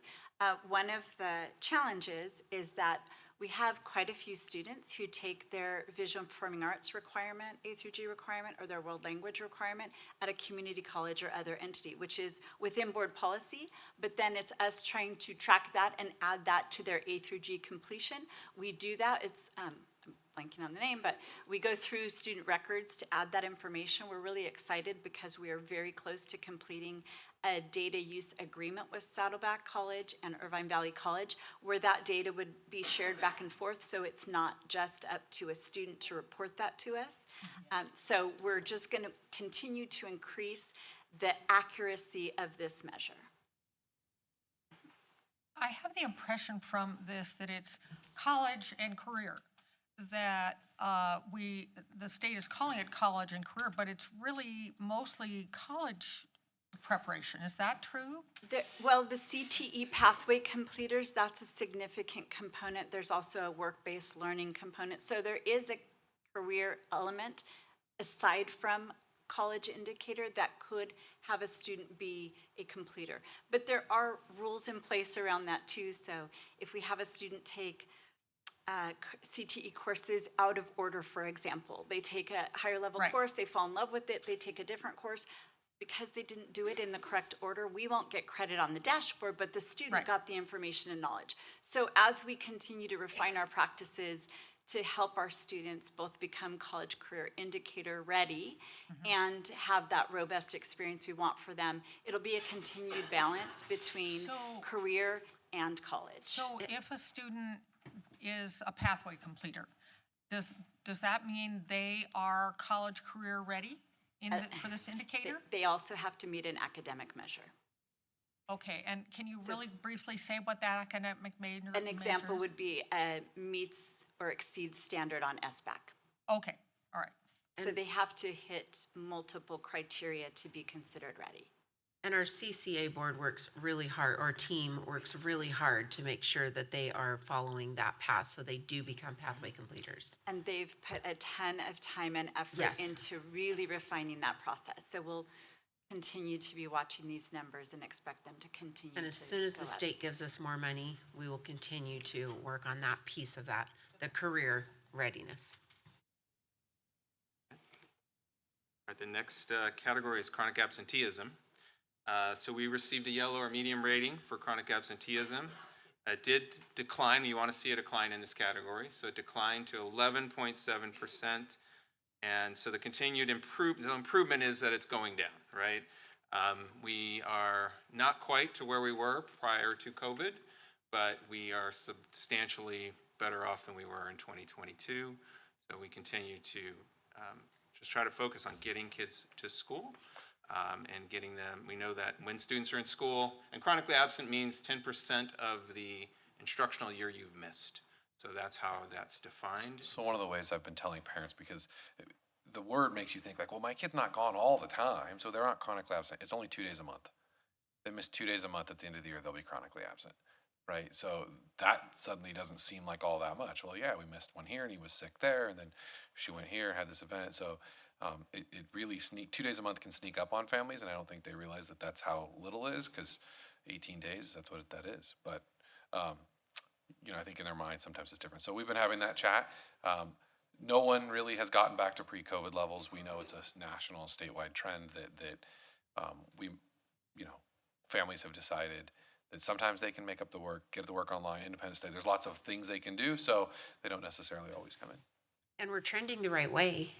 And we have the opportunity to allow our families to make up one day. One day you can work with your site, you can work with your teachers, you can make up any one day that you miss where it used to be 5. You could do that. Now you can do what's it called? Yeah, so Short-term independent study. it's there's short-term independent study. There's also after-school homework club in the elementary schools, where if they do 4 days, it can recover a day of attendance. And then the secondary schools, there's Saturday school at middle and high school that can also recover attendance. I believe we just started those this year, and we didn't start at the start of the year. There are new processes to us that we've been figuring out how to fund and do. But I believe, and Clark could probably give me the exact number, I'm sorry, but I think at last check, which was a couple weeks ago, we had something like 847 attendance days recovered, student attendance days recovered this year. It's not for every kid, but 847. So it's over 900 now, Clark. So it's working.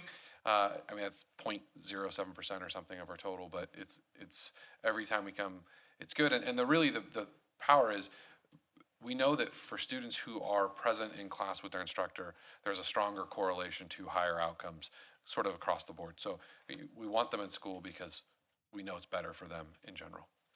We want them in school, but if they miss, we can still make it up, and it's still a benefit.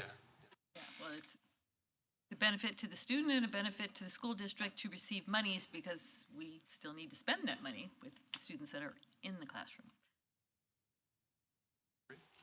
And so graduation rate, you'll see we continue to maintain a graduation rate above 95%, which is outstanding for a district of our size and exceeds both local and state expectations.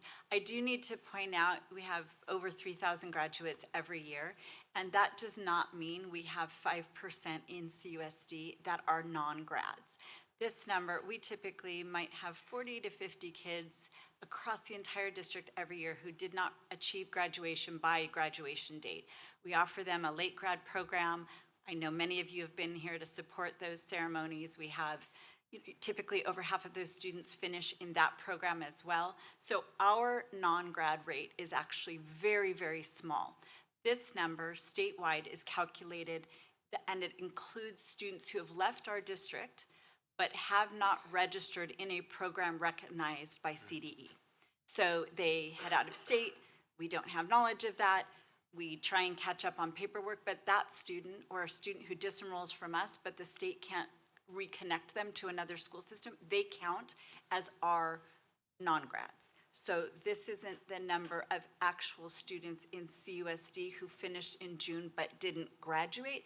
This represents students who within high school left us and did not connect back into the system in a way that is recognized by the state. So it's a high number given all of those factors.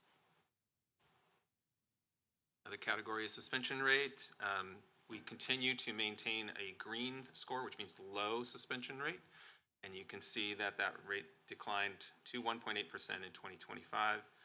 And it just has been a consistently good area for us. We've been green every year. We've had the dashboard, so. Science. And then finally, science, our newest indicator on the dashboard. So science is calculated slightly differently, significantly differently than ELA and math. It is not distance from standard. It's an aggregate number closer to an average of student performance on a 100-point scale. The state will continue to report in this way until they have enough data that they can bring a full dashboard for science forward. But to our teachers' credit and our students' credit, we are already scoring in the blue on the last 2 years of science as a new indicator, not included in all calculations, but specifically showing progress in science. And this test is given in 5th, 8th, and 11th grade. Okay. All right.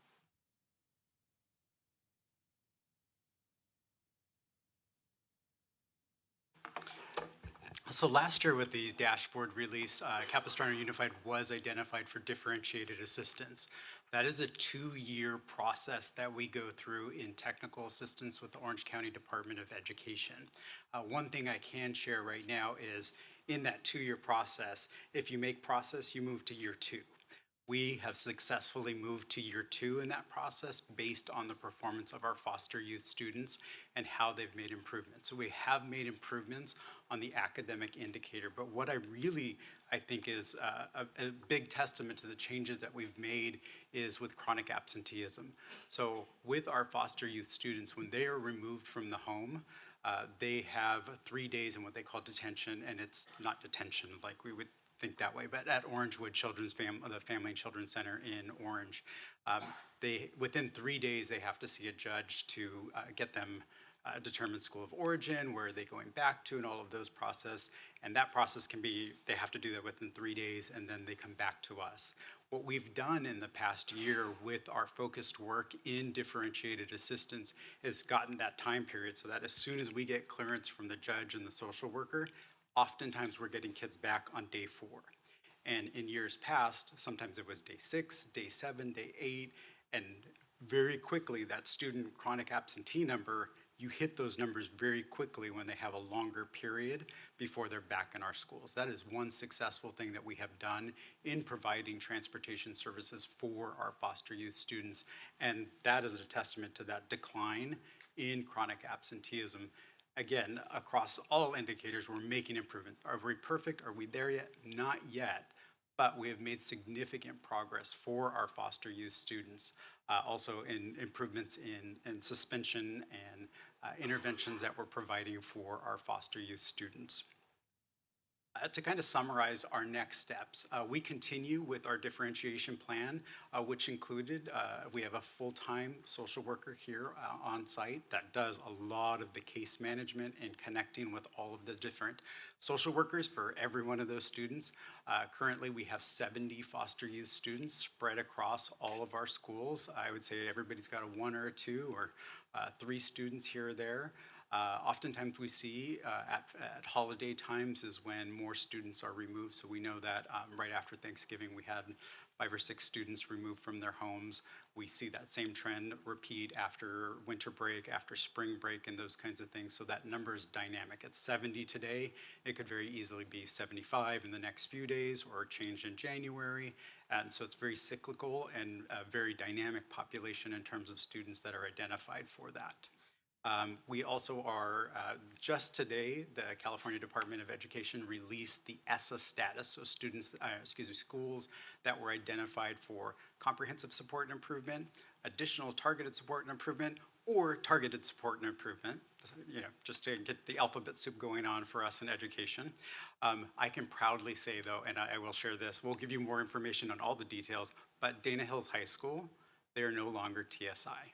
And so I shared that with Principal Casey and everybody. I'll share it with you publicly. They've made some tremendous work on their dashboard from Dashboard 24 to Dashboard 25, and so they're no longer TSI.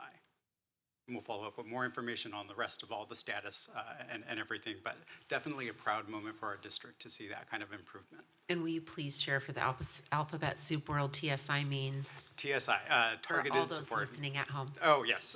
So the federal government under ESSA requires every state to hold schools accountable. So if a school is found to be in comprehensive support and improvement, it tends to be that their graduation rate is below 50%, or on academic indicators, if the dashboard is red on probably 2 or 3 different areas, they get identified for comprehensive support and improvement. That identification happens every 3 years.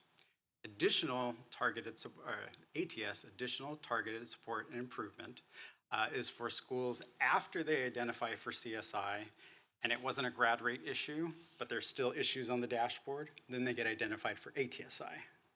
And those happen kind of every 3 years. Then in the years that we don't identify those two, then we get targeted support and improvement. And so basically, those are the schools that, again, have red indicators on multiple student group levels, or even at the whole school level, saying that there's red indicators for that particular school for a group of students.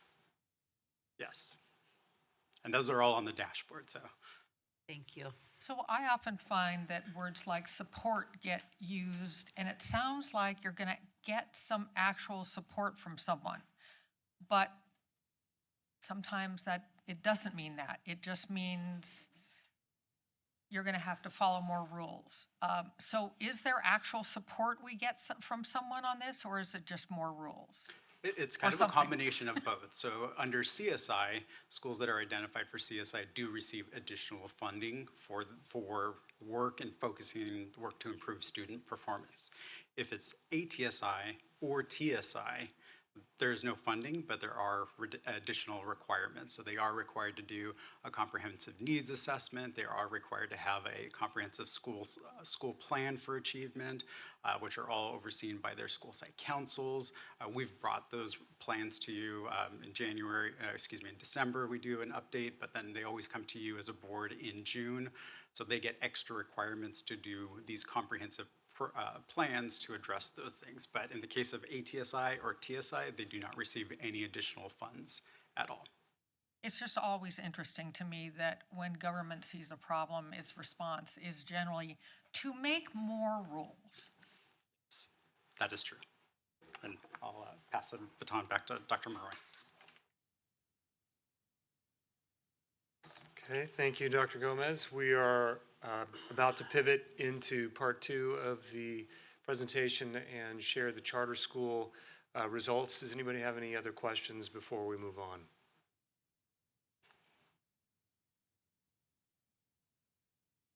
Hearing none, I'm trying to give some little wait time for all of you. We're all good? Okay. So here we go. So now we will pivot and we will be talking about the performance results of the charter schools that are within CUSD's boundaries. This is a list of 8 charter schools in our boundaries. The first 6 are authorized by CUSD. The last 2 that are highlighted are authorized by the Orange County Board of Education.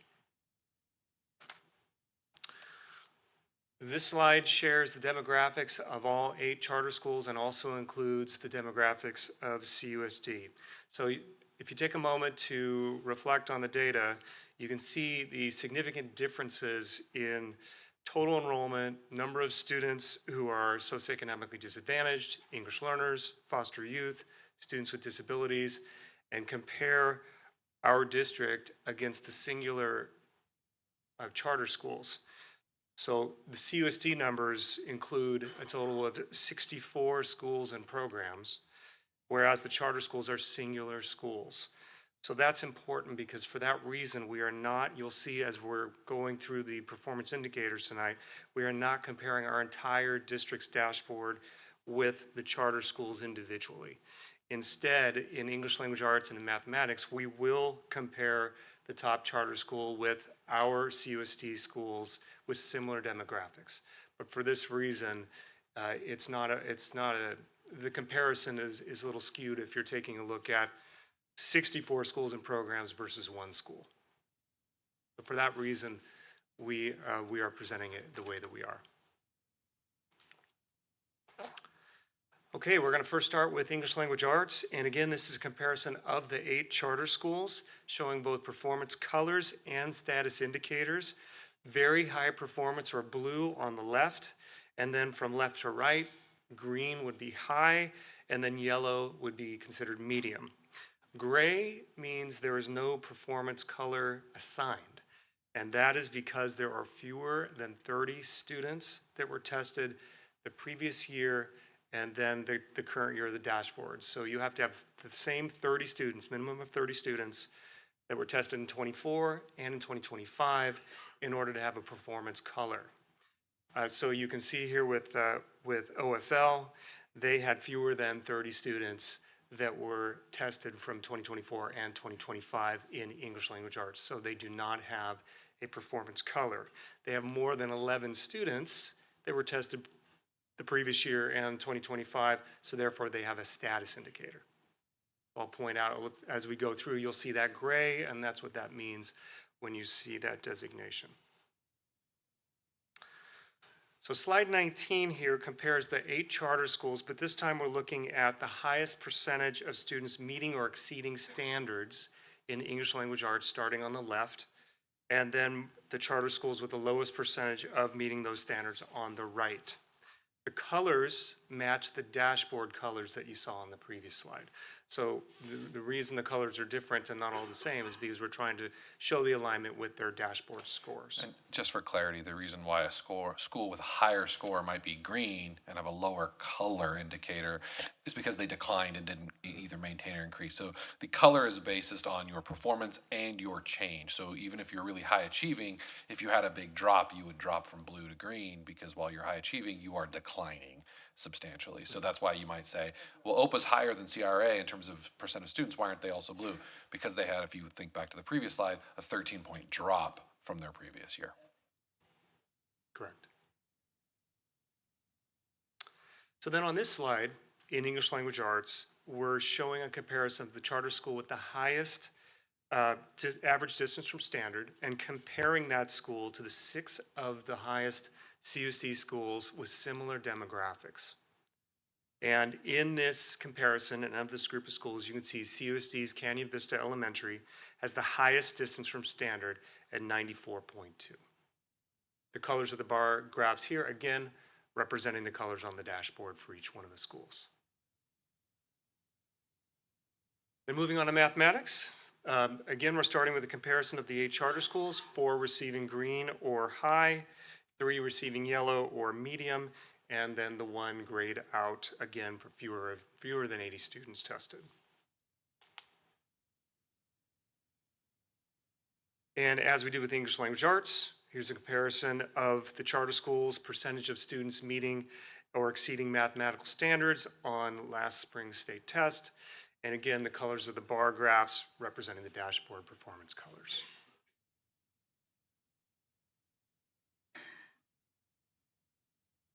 On slide 23, we're now comparing again the charter school with the highest distance from standard in math and comparing it to 6 of the highest CUSD schools with similar demographics. Similar to English Language Arts, CUSD's Canyon Vista Elementary School, highest distance from standard in math at 70.9.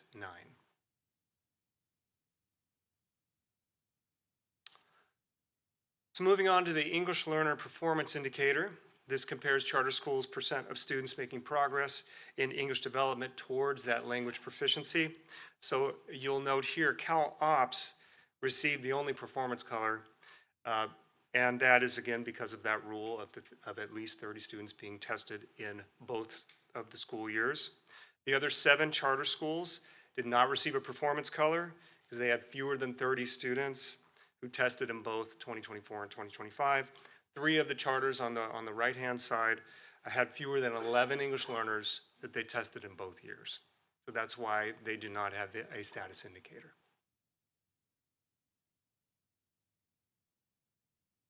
For College and Career Indicator, we have OFL and Cal Ops receiving performance colors and status indicators. Okasa College Prep was not included because they had fewer than 11 students. The other schools do not serve high school students.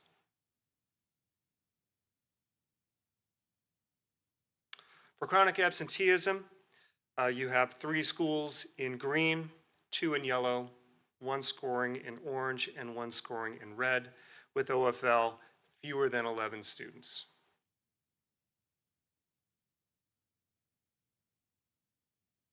Moving on to graduation rate, very similar to the College and Career Indicator. You can see Cal Ops and OFL received performance colors and indicators. Okasa College Prep had fewer than 11 students, and the other 5 schools are not applicable for this indicator. I always clarify this. There's always a question every year about OFL. OFL is an alternative education school, so it's not really an apples to apples comparison. The students often return from OFL back to their home schools to graduate in whatever setting they might be, our district, other districts, or they go other places. So it's a very different program. It's also, I think, they're looking to be on the DAS. They've historically been on the DAS, the alternative dashboard, not the standard dashboard. So I put that out there because we often get questions about OFL's performance and their charter, but OFL is an alternative education setting. The others are not. An alternative to a traditional school setting for students who are catching up on credits for graduation.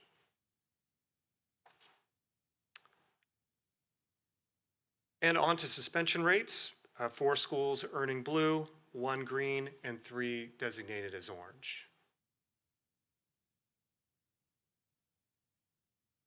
And our final dashboard indicator for the area of science, 3 schools earning blue, 2 schools earning green. The remaining 3 schools, again, fewer than 30 students were tested in both years, so they did not get a performance color. And we conclude just with a reminder about the Ed Code regarding charter school performance and the renewal process. So as we look to that in future years for our charter schools, we will be referencing the charter school performance on the dashboard. And we appreciate your support, trustees. Thank you so much. I'm happy to answer any final questions. Thank you. Trustees? We covered all our questions all the way through. Thank you I think very we much. did a good job of Thank that. you, Thank you, team. I trustees. actually do have some questions. I please, just was trustee Just Jones. kidding, just Yeah, kidding. I didn't want to jump in there too fast. When you were saying that the students tested must be the same 30 students, must it actually be literally the same 30 students? Or can it just, if they've got like 25 are the same and 5 are different, they can't report it? It has to be. Yep. Same number of students. I would have to look, but I believe it is the same students. It's cohort students because ultimately you're looking at growth. And so if your school had 30, you were a small school, you had 30 kids, all 30 left, you get 30 new kids and test them. There's no way to show growth really the for growth the of those 2 kids. years. It's really looking at cohort growth for the students. I'm going to say I'll qualify that. We will look up to be sure, and I'll put it in a board update. But I believe it has to be the same 30 students. Otherwise, you don't. Okay, and of course, we aren't held to that standard because we're so large that. Yeah, we are We held to that always meet standard, that. just none of our schools fall below it because they do have 30 students. who Well, test. they do have. Well 30 above that okay. cohort. So if it's more than 30 students, it doesn't have to be the same 30 students, or the same, if it's say 50 At least students. 30 of them Because have you to be the already same. have- So it looks at Oh, cohort. Yeah, you already have Yeah, 30. but if you have continuously. 300 that test over again, that they're. Okay, But that makes sense. we'll confirm that and make sure that Okay. we share that with you.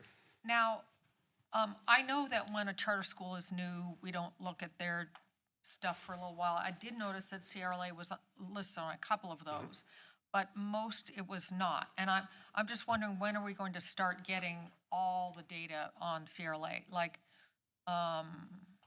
let's go back. Yeah, I think So you can see Oh, they they are are there. listed They're in there. English They're language arts. this was, I think, the first year they get colors.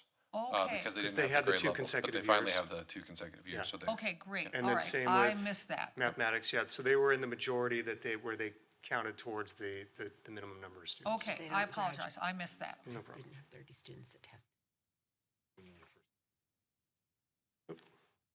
Whoa. Sorry about that. A little too quick with the clicker there. Thank you. Trustees, any other Anything questions, else? comments? Okay, Ms. Hayes, do we have any speaker cards for this item? We have one. Okay, thank you.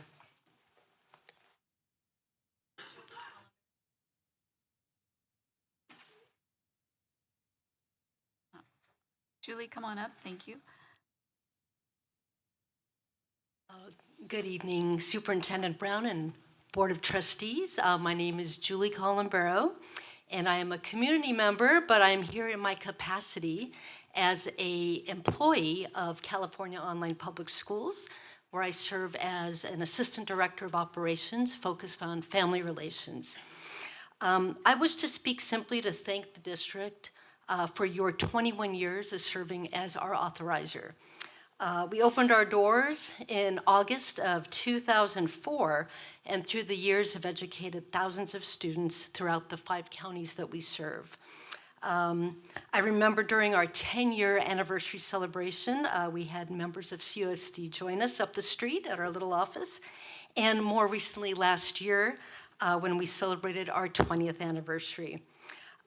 You know, it's interesting, as you can see, over half of our families are economically disadvantaged. Over 15% are children with special needs. Many come from communities which have seen a dramatic rise in bullying, and that's out of CUSD's footprint, naturally. We thank you for giving us the opportunity to help these children. As the district knows, we've taken significant steps in the past year to enhance the way we serve our students. You can see some of the advancements we've made on the dashboards. We still have room to grow, and we have a relentless pursuit of improvement in all of those areas. We do thank you again for your longtime support, and I wish the entire CUSD community a joyous holiday season. And that is all. Thank you. Thank you. Okay. And next up, 13B, may I have a motion to approve establishing Rienda TK8 school boundary and associated boundary adjustments? So moved. Moved by trustee Jones, seconded by trustee Zollinger. I'd like to recognize Clark Hampton to present this item. Right, thank you, President Davis, trustees. So this is probably going to be the easiest boundary to establish in a school district ever. So hope it works that way. So as trustees know, we need to establish, Rienda School is currently being constructed, so it's a little early to be establishing a boundary because they open in 2027, but never too late to get it, never too soon to get it started. So the boundary is established based on the mitigation agreement for the students that Melrose will be serving, that's funding the school. And we have to make adjustments to Essentia School to accommodate the new boundary for Rienda School. And then I'll talk later about high school boundary. They're currently boundary to Tesoro, and that will remain the same. Then now that my time is up, I'll go big Sam. Get to it, Clark. Let's go. Thanks. Okay, so boundary review. So these are the three planning areas that Rancho Mission Viejo has built: Sendero, Essentia, and Rienda. They began as planning areas 1, 2, and 3. And those are the years that they opened, 2013, 15, and Rienda opened in 2022. And when we built Essentia School, we established the boundary as depicted here for K-8, and then it started as a K-5 and matriculated up to a K-8 school, and now is fully open, and Rienda is expected to open in 2027. So now, Rienda TK is again scheduled for 2027. It'll open in the same way that Essentia has. They'll start with K-5 and then matriculate up through to K-8 school. And so this is where the new boundary for Rienda will be established, and it'll carve out a part of the current Essentia boundary. So this is the current students in both proposed boundaries. We have 1,362 students, TK8 students in Essentia, and they expect to generate between 1,496 and 1,643 students in that boundary by 2034. Also want to point out that there's about 138 students that are choicing to our immersion school programs from that area currently.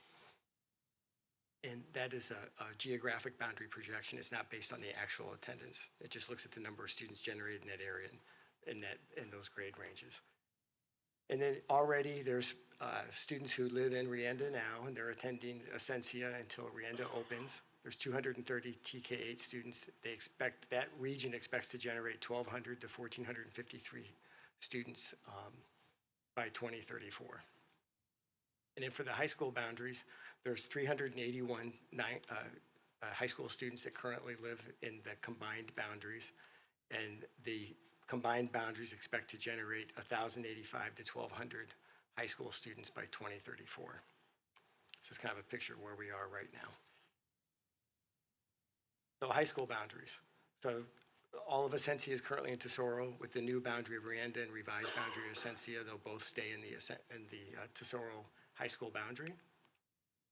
This is the upper enrollment end for Tesoro High School, including the Essentia Rienda area, and so it doesn't max out its capacity. So we should be good. And this is again the upper range for our projections. So the recommendation is to revise the Essentia TK8 boundary as depicted and establish the new Rienda TK8 boundary as depicted here. And there are no other existing boundaries that are impacted with these adjustments. And with that, that's the Rienda rendering. Again, that will open August of 2027. And there are, I think, already ahead of schedule, but I'm not going to say how much because there's always a risk of rain and things like that. I just say that they're on schedule and doing well. There's I believe, a time-lapse camera people can go to on our facilities website, and you can actually see it. It's amazing. It was bare ground just a few months ago, and now there's the outline of a school. It's amazing. It's a great contractor. They're doing good work. Thank you. So any questions? I went back to the boundary. Before that, Ms. Hayes, do we have any speaker cards? Thank you. Okay, trustees. I have a question. Rienda and its overall look.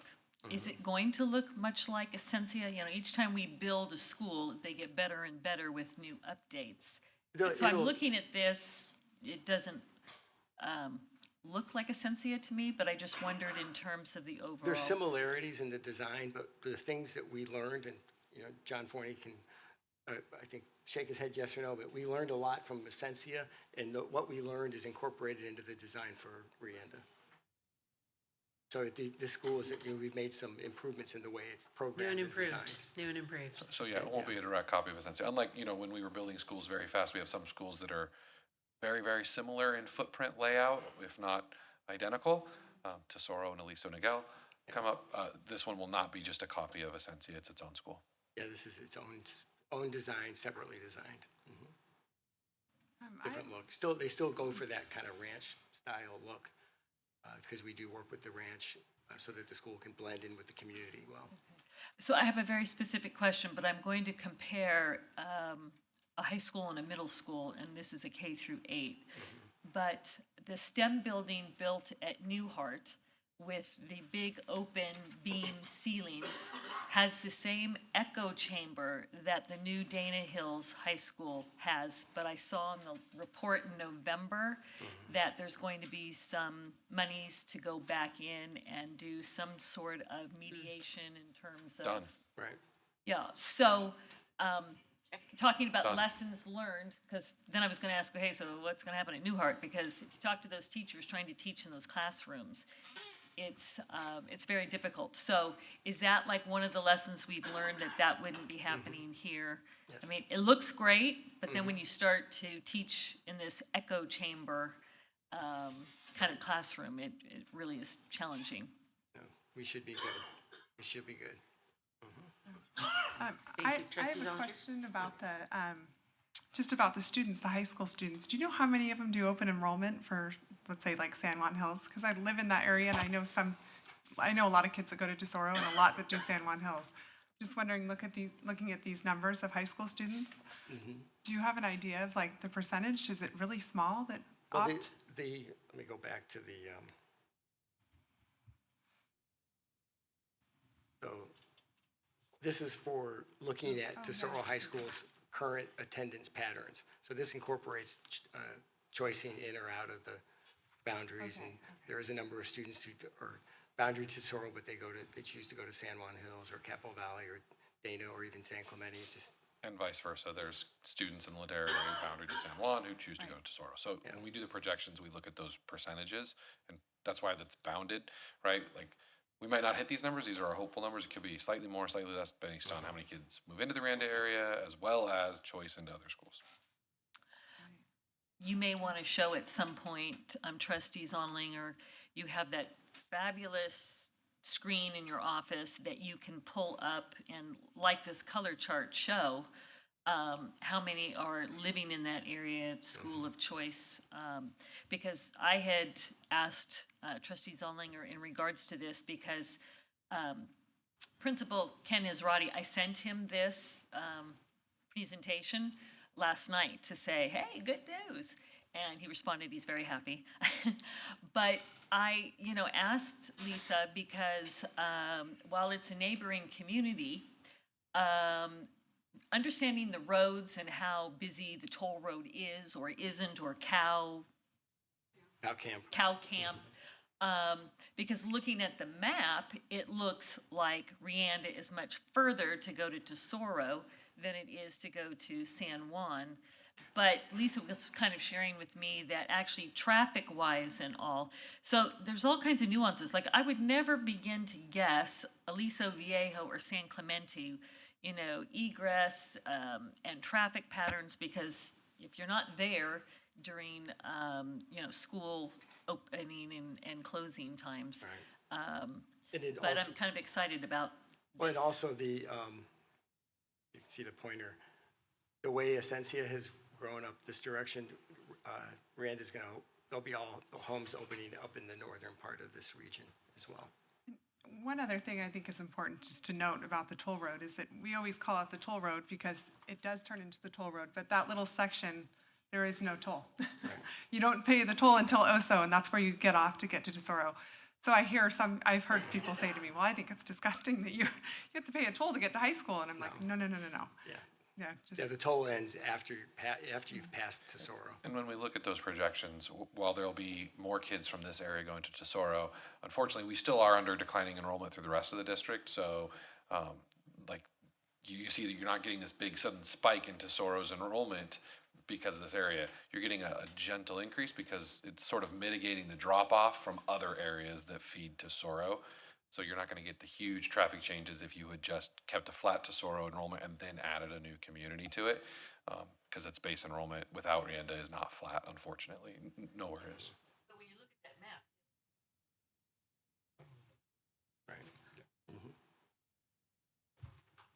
Other comments, questions?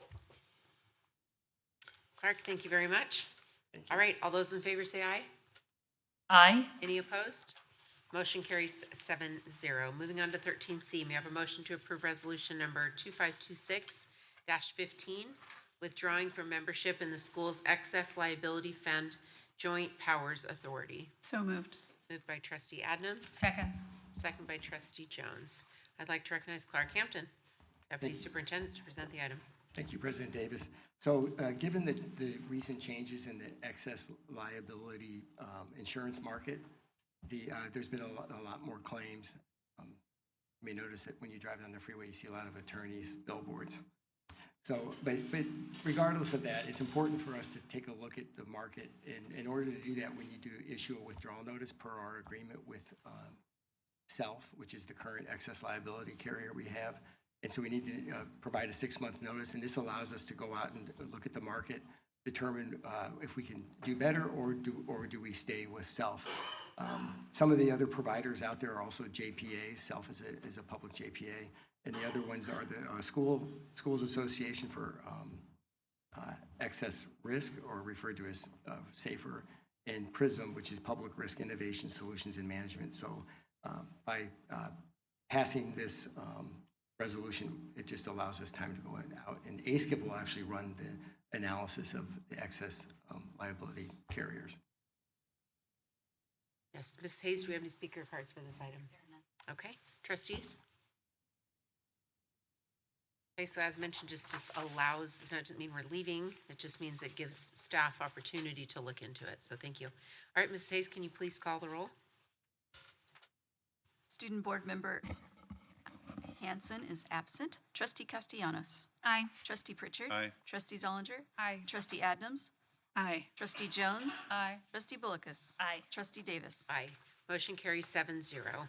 Moving on to 13D, may I have a motion for the certification of the 25-26 first interim report? Moved by trustee Zollinger, seconded by trustee Adams. I'd like to recognize Clark Hampton to introduce the item.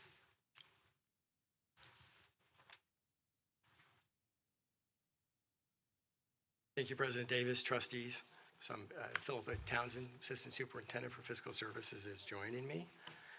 So this is our first opportunity to provide an update on our budget. Per AB 1200, school districts are required to adopt a budget and then share with the county office and the state their status, their financial status now, and then we do it again in March. So just before I turn it over to Philip, I'm just going to give a brief outline of where we are right now fiscally. So the Department of Finance of California and the LAO office, Legislative Analyst Office, are seeing lots of increases in revenue in the state from the AI investment. So the stock market's doing really well with the AI investment, but there's a lot of concern that there's overinvestment in it, and that there's going to be a market correction because it is a little kind of in a boom period. They call it a bull market, and this quote is, "Bull markets never die of old age." So they just think it could be a flash in the pan. And I just read an article that I can't remember the name of the capital company just pulled out of a $10 billion deal with Oracle to build an AI data center. So we could be seeing the beginnings of the pulling back just to kind of see where things are. So the state is seeing a lot of one-time money, and so that's the $7.5 billion in one-time funding. And but they are seeing deficits out into the future. So our external, the things that we have to worry about externally is the state budget and whether they'll be able to fund schools or not. The $7.5 billion in one-time funding, we're not sure what the state's going to do with it. If they, what the LAO believes they should do is offset their deficits and make adjustments to some of the cash flow that cash flow issues they've been having. But they could also give it to schools, and one time where they could split it up. It depends on really what the governor proposes in January, whether we determine what we see what they do with that one-time money that they've had from the market upturn. So the Learning Recovery Emergency Block Grant, which is a holdover from the COVID days, the state held off on paying us some money. They owe it back. They paid $1.2 million this year. And then expectation is they'll pay $1.2 million next year and $1.2 million the following year. We're not expecting any federal cuts, but we don't expect any growth. So we're just estimating stability for now. Current outlook, we are seeing attendance decline across the state. As we've talked about this many times, about the declining birth rate. So you have fewer babies, you have fewer kids that come to school. So, and that's one of the challenges now from an internal standpoint that school districts have is so we have to look at both things carefully. What is the state doing with their funding, and then how are we doing as a district with our enrollment, and with enrollment decline comes revenue declines and the need to make budget adjustments. Still, again, there's uncertainty on the future of federal education policy. So far, we haven't seen any cuts. It's kind of status quo, but we're not quite sure what the future holds. The state has done cash deferrals. The cash deferral is just paying school districts in a different fiscal year. So instead of paying districts in June, they pay in July. It's an accounting thing, but we incorporate that into our budgets. And we currently have a positive certification for the current and multi-2 years. So we're presenting to you tonight a positive budget. So the first interim, we did see a decline in enrollment this year, but higher than we expected. We've usually been right about on expectations, but school districts across the county have seen larger drops than expected. Ours was about 380 some odd students more than we expected, which is what we're seeing is it's been typical with other districts. Luckily, we've not been as bad as some other districts. Some districts have seen like 1 or 2% worse than they expected. We were, I think, 0.8% lower than we expected. The first interim incorporates the, again, expected cash deferrals that the state will make in 2026. And we are also going to be talking later, Philippa will talk about the need for us to continue to make reductions. We've been making reductions as our enrollment declines. So we will need to continue to do that as we project lower enrollment in the future. So here's our enrollment projections. Again, this shows what we expected to decline to and what we actually declined to. So all of the future projections are adjusted. So that total decline is about $19 million over the time frame shown here in less revenue. And Philippa will talk more about the impacts of declining enrollment and why it's such an important thing to be addressing early so that you can be ready, because you lose, when you're declining, you lose revenue faster than you can make reductions. And when you're growing, you get money faster than you can spend it. And so now that districts are declining, our boom time is over. That was in 2009, and we've been declining since 2009 just due to the aging out of students and the declining birth rate. So here's the declining birth rate, the fertility rate, and the red line is you have to maintain 2.1 to continue growing, and you can see Orange County is, or this is California, right? Yeah, this is California's birth rate, is now projected to go to, in 2050 to be 1.44. It doesn't seem, and this is happening independent of ups in the market, downs in the markets, COVID. This is just a trend that's occurring societally across the board. It's not, we did see a little bit of a tiny baby boom after COVID, but it was just a teeny little blip, and it's continued to, the birth rates continue to decline. But I'm going to turn it over to Philippa to go over the multi-year projection and give you some more of the details in the first interim.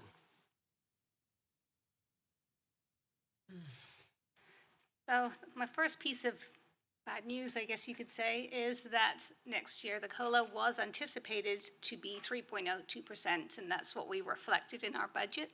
However, the LAO, the Legislative Analyst's Office, came out with their report in November and said they expect it to be about 2.5%. So the way we handled that in our first interim report is to set aside that 0.5% in our reserve, because we do anticipate that we will be lowering the COLA in January. So the reason that the COLA estimates are kind of dicey right now is because the data is prepared on the federal website.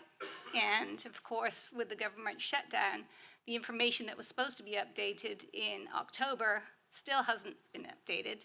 We expect it next week, so we'll see if that happens. So we do have that money set aside. We will look at that again at the second interim. And when we get the new estimates, it will include new COLA estimates for not only next year, 26-27, but also 27-28 and 28-29. So we do update all the years at the same time. And the final number for the 26-27 COLA won't be known until the May revise. So that's when we get the final data piece. This was the federal website when we were trying to get the information.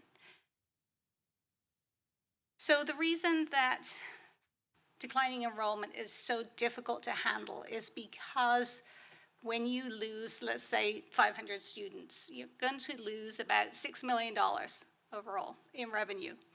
And you do have some automatic expenditure reductions. So you have reductions in teacher costs, which happen automatically, and reductions in student supply allocations, things like that. And that comes out to about $2 million. So a third of the loss in revenue is automatically addressed.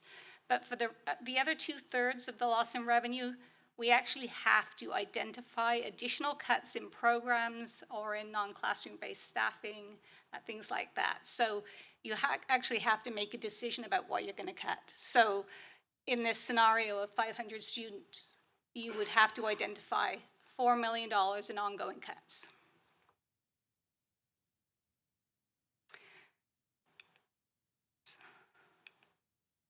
Oops. That is not the back button, apparently. This is the back button. Why would you not have the back button, just like a TV?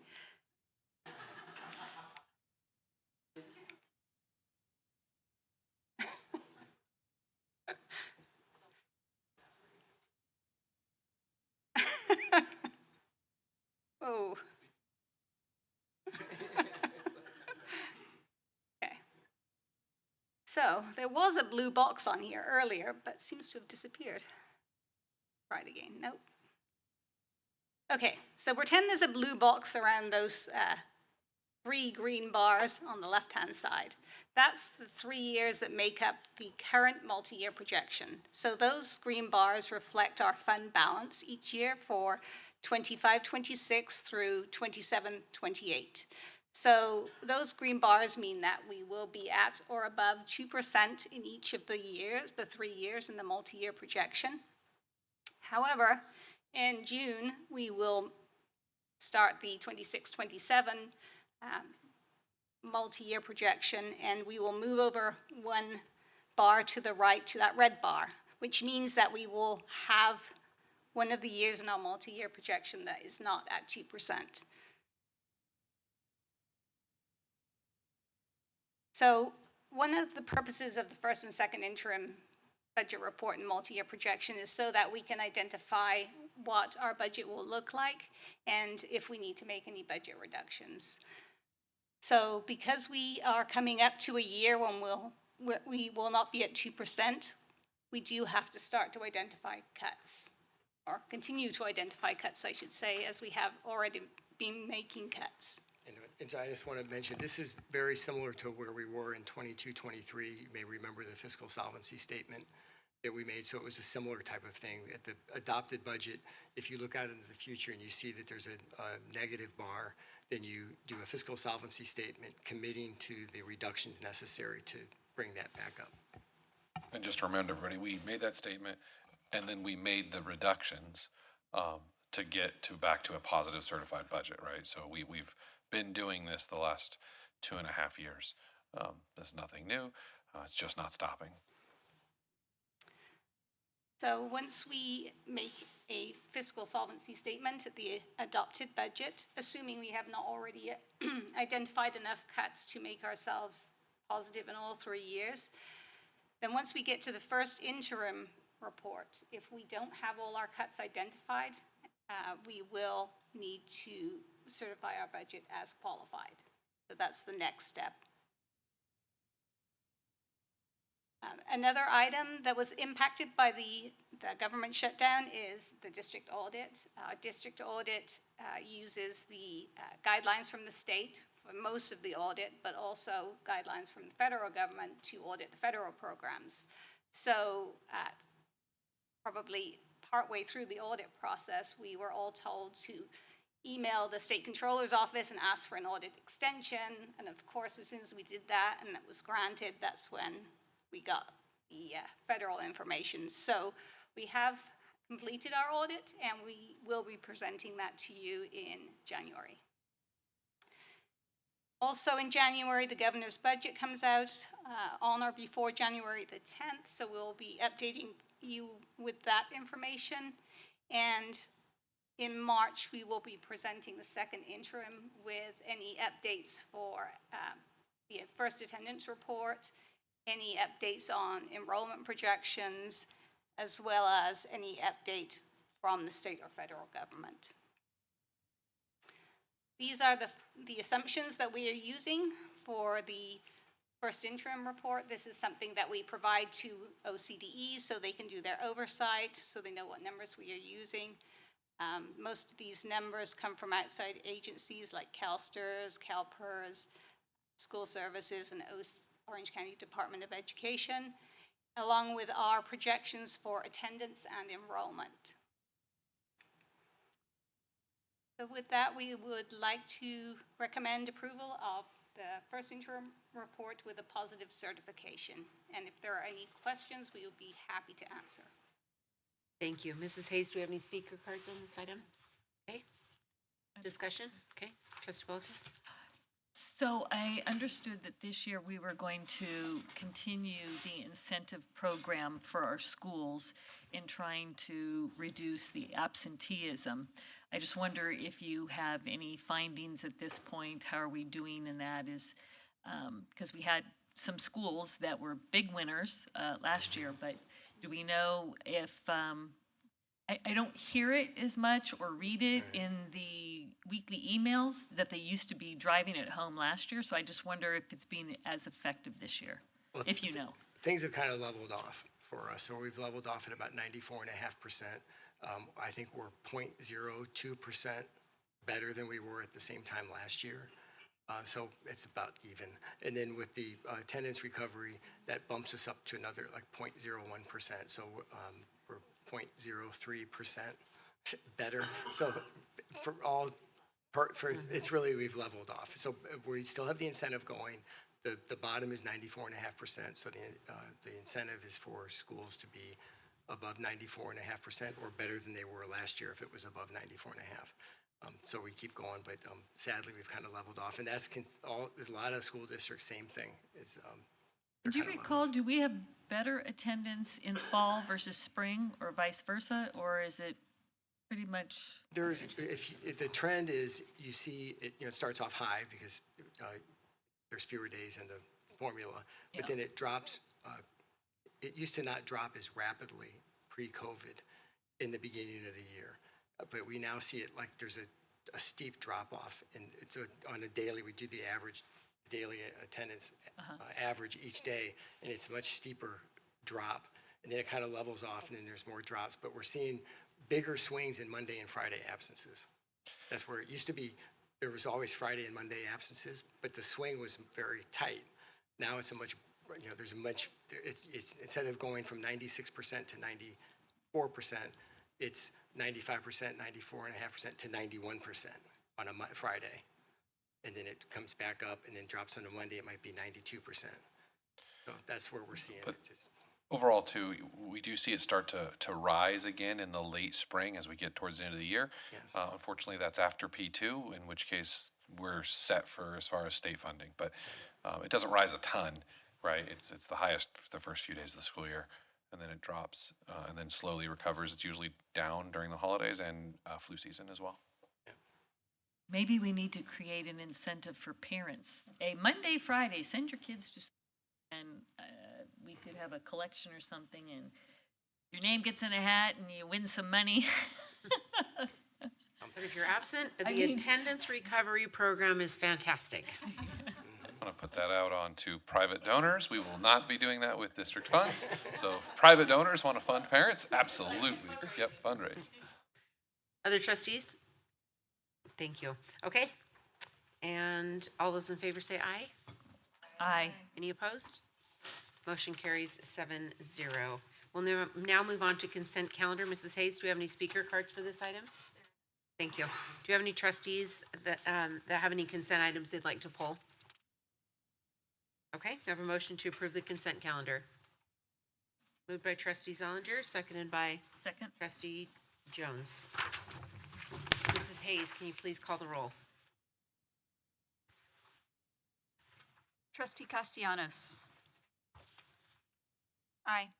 Trustee Pritchard. Aye. Trustee Zollinger. Aye. Trustee Adams. Aye. Trustee Jones. Aye. Trustee Bullicus. Aye. Trustee Davis. Aye. Motion carries 7-0 to approve the consent calendar. All right, may I have a motion to adjourn the meeting? Moved by trustee Adams, seconded by trustee Bullicus. All those in favor say aye. Aye. Any opposed? Motion carries 7-0. The time is now 8:18 p.m.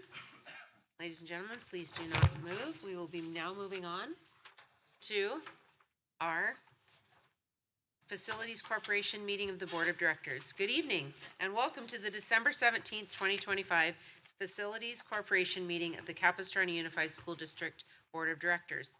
The meeting is now in session. The time is now 8:19 p.m. Mrs. Hayes, can you please call the roll? Director Adams. Here. Director Bullicus. Here. Director Castellanos. Here. Director Davis. Here. Director Jones. Here. Director Pritchard. Present. Director Zollinger. Here. Okay, and Pledge of Allegiance. Philippa Townsend, would you please lead us in the Pledge of Allegiance?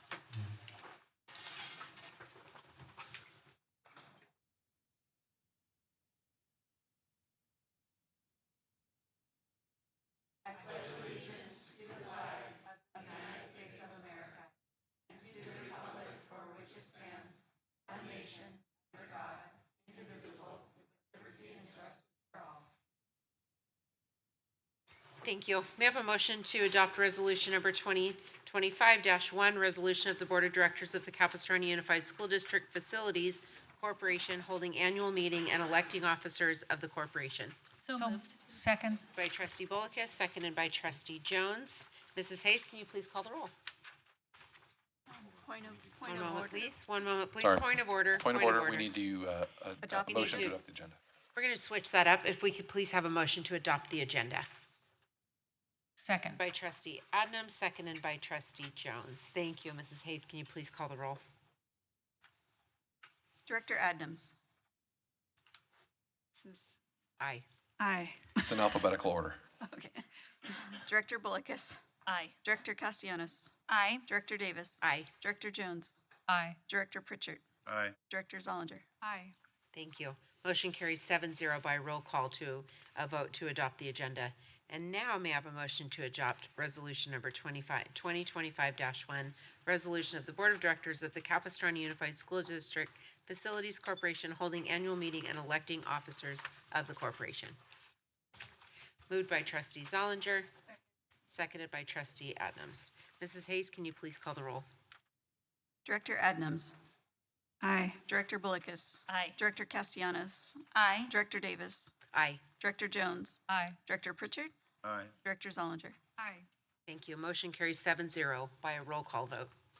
May I have a motion to approve the minutes of the December 18, 2024 Board of Directors meeting? So moved.